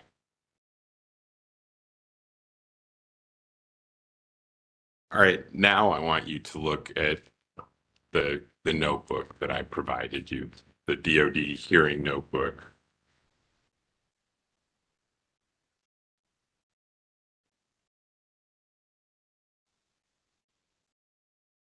And at page 20, line 18 and 19 of your rebuttal testimony, not in the notebook, but you're commenting on DoD FDA witness Dr. Blank's testimony, and you state that the rate increase proposals made by witness Blank shift the rate increase from the LGS class to other classes. Could you repeat the page number and line number? Page 20, lines 18 through 19.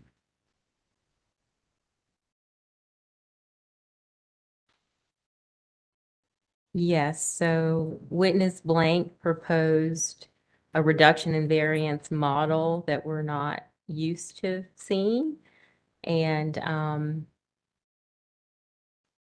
yes, and so what that means, going back to witness Hager's model, that shifts the pie so that LGS class is reduced, but other classes, the rate increase applies to other rate classes. And I think you've already testified that there are interclass subsidies in the rate, most of it going to the residential class. Is that correct? I would say that I didn't say most of it going to the residential class. I think the theme was that the residential class has been subsidized for a while. In this rate proceeding, due to the cost of service shift and other reasons, we're seeing that the shift or the subsidy is really the lighting class. So outdoor lighting, sports field lighting, the seasonal schedule, and actually residential is kind of closer to the retail rate of return than in prior years. So most of the shift would affect some of the rate schedules that have not historically seen rate increases that we have proposed even at the 10% level. So Mr. Black's testimony would shift more to lighting, would shift more to sports field lighting, would shift more to seasonal, and then of course would shift more to residential. And if it's shifting to lighting, if it's shifting to municipalities, then again, that ultimately shifts to residential. So we were trying to balance things by proposing the 10% variance reduction in this rate proceeding just based on the facts and circumstances. Under that theory, if you're shifting costs to a federal customer, wouldn't that also result in a shift to residential? I'm assuming because you're saying they're taxpayers. I'm sorry, say that. I didn't follow what you were saying. You were saying that if you shift money to municipals, that ultimately is a cost shift to residentials. And I'm asking if that would be the same if you're shifting costs to a federal customer. So I think that's confusing because we are reducing the subsidy, but I'm not shifting costs. I have a revenue requirement that I received, and the 10% reduction in variance tries to move the rate increase to parity to the rate of return. But the cost of service has already determined what cost I should get or what I should get as a revenue requirement from each class. All I'm doing is saying, okay, this is a revenue requirement. Now I'm trying to get everyone in line with the rate of return and make that in parity, plus or minus 10%. But how can I do that? If I do it 25% like we've done previously, that would really harm certain classes. So, and we looked at multiple scenarios, including 0%, which would not have gone over well based on what's happening today. But we did land on 10%. And of course, reasonable minds differ, but that's where we landed based on what we thought was fair. Are you familiar with Dr. Blank's testimony? I have read his testimony. I have not read it in recent days, so I cannot quote his testimony. Could I ask you to look at page 15 of his direct testimony, which is the first thing in the hearing notebook I provided you?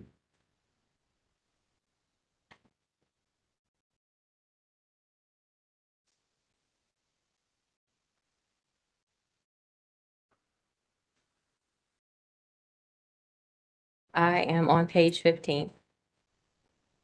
And do you see the table 1, which is a summary of rate year 1 results of DEP's class cost of service study? I see the exhibit, yes. Have you reviewed that before? I have when I initially read his testimony and when we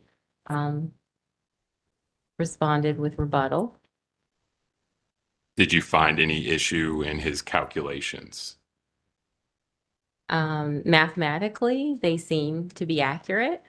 I take issue with the method, but mathematically it seems accurate. And then on the same page, starting towards the end of line 5, he states that, in other words, DEP's proposal results in an excess of about 32.9 million above the cost of service levels for large general service rate classes. Is that accurate?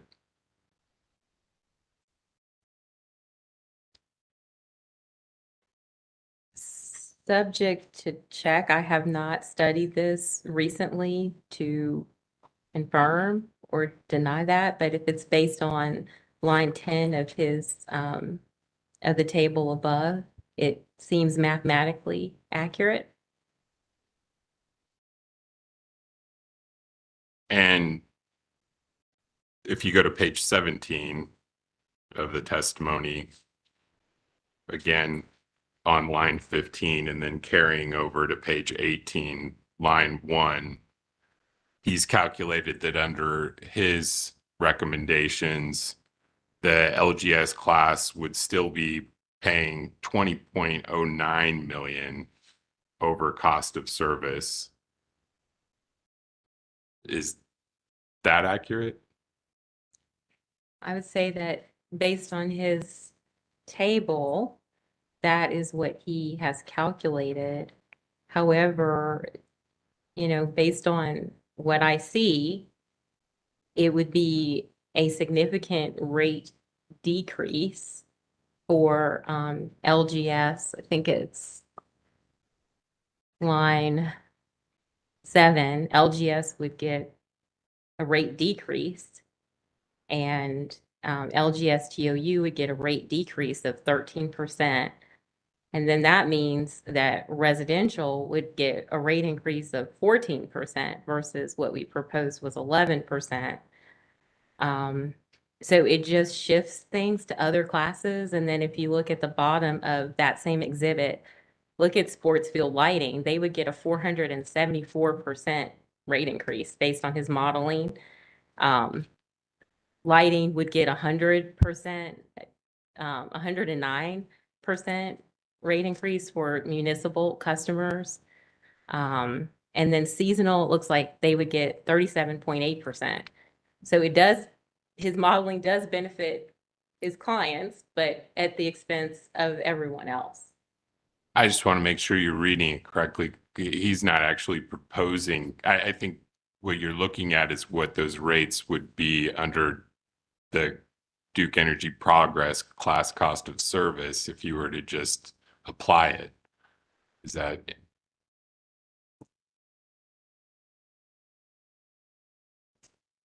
I guess that's what, I don't know what he's really proposing, basically. Let me ask you something different.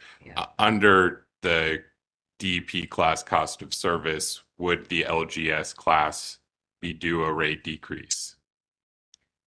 I do not know, because I do not have that calculated in my work papers. Okay.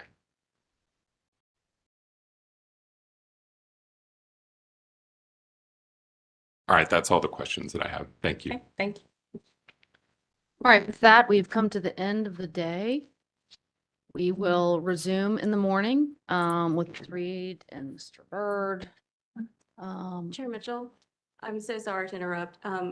It's been brought to my attention that all parties actually are okay with Mr. Phillips being excused, and I believe that the public staff can confirm that they actually don't have any cross time reserved for him anymore. And so I would like to make an oral motion for his excusal if it meets with the pleasure of the commission. All right, does anyone have questions for Sigfer witness Phillips? All right, well, I'll allow your motion and Phillips may be excused. Thank you.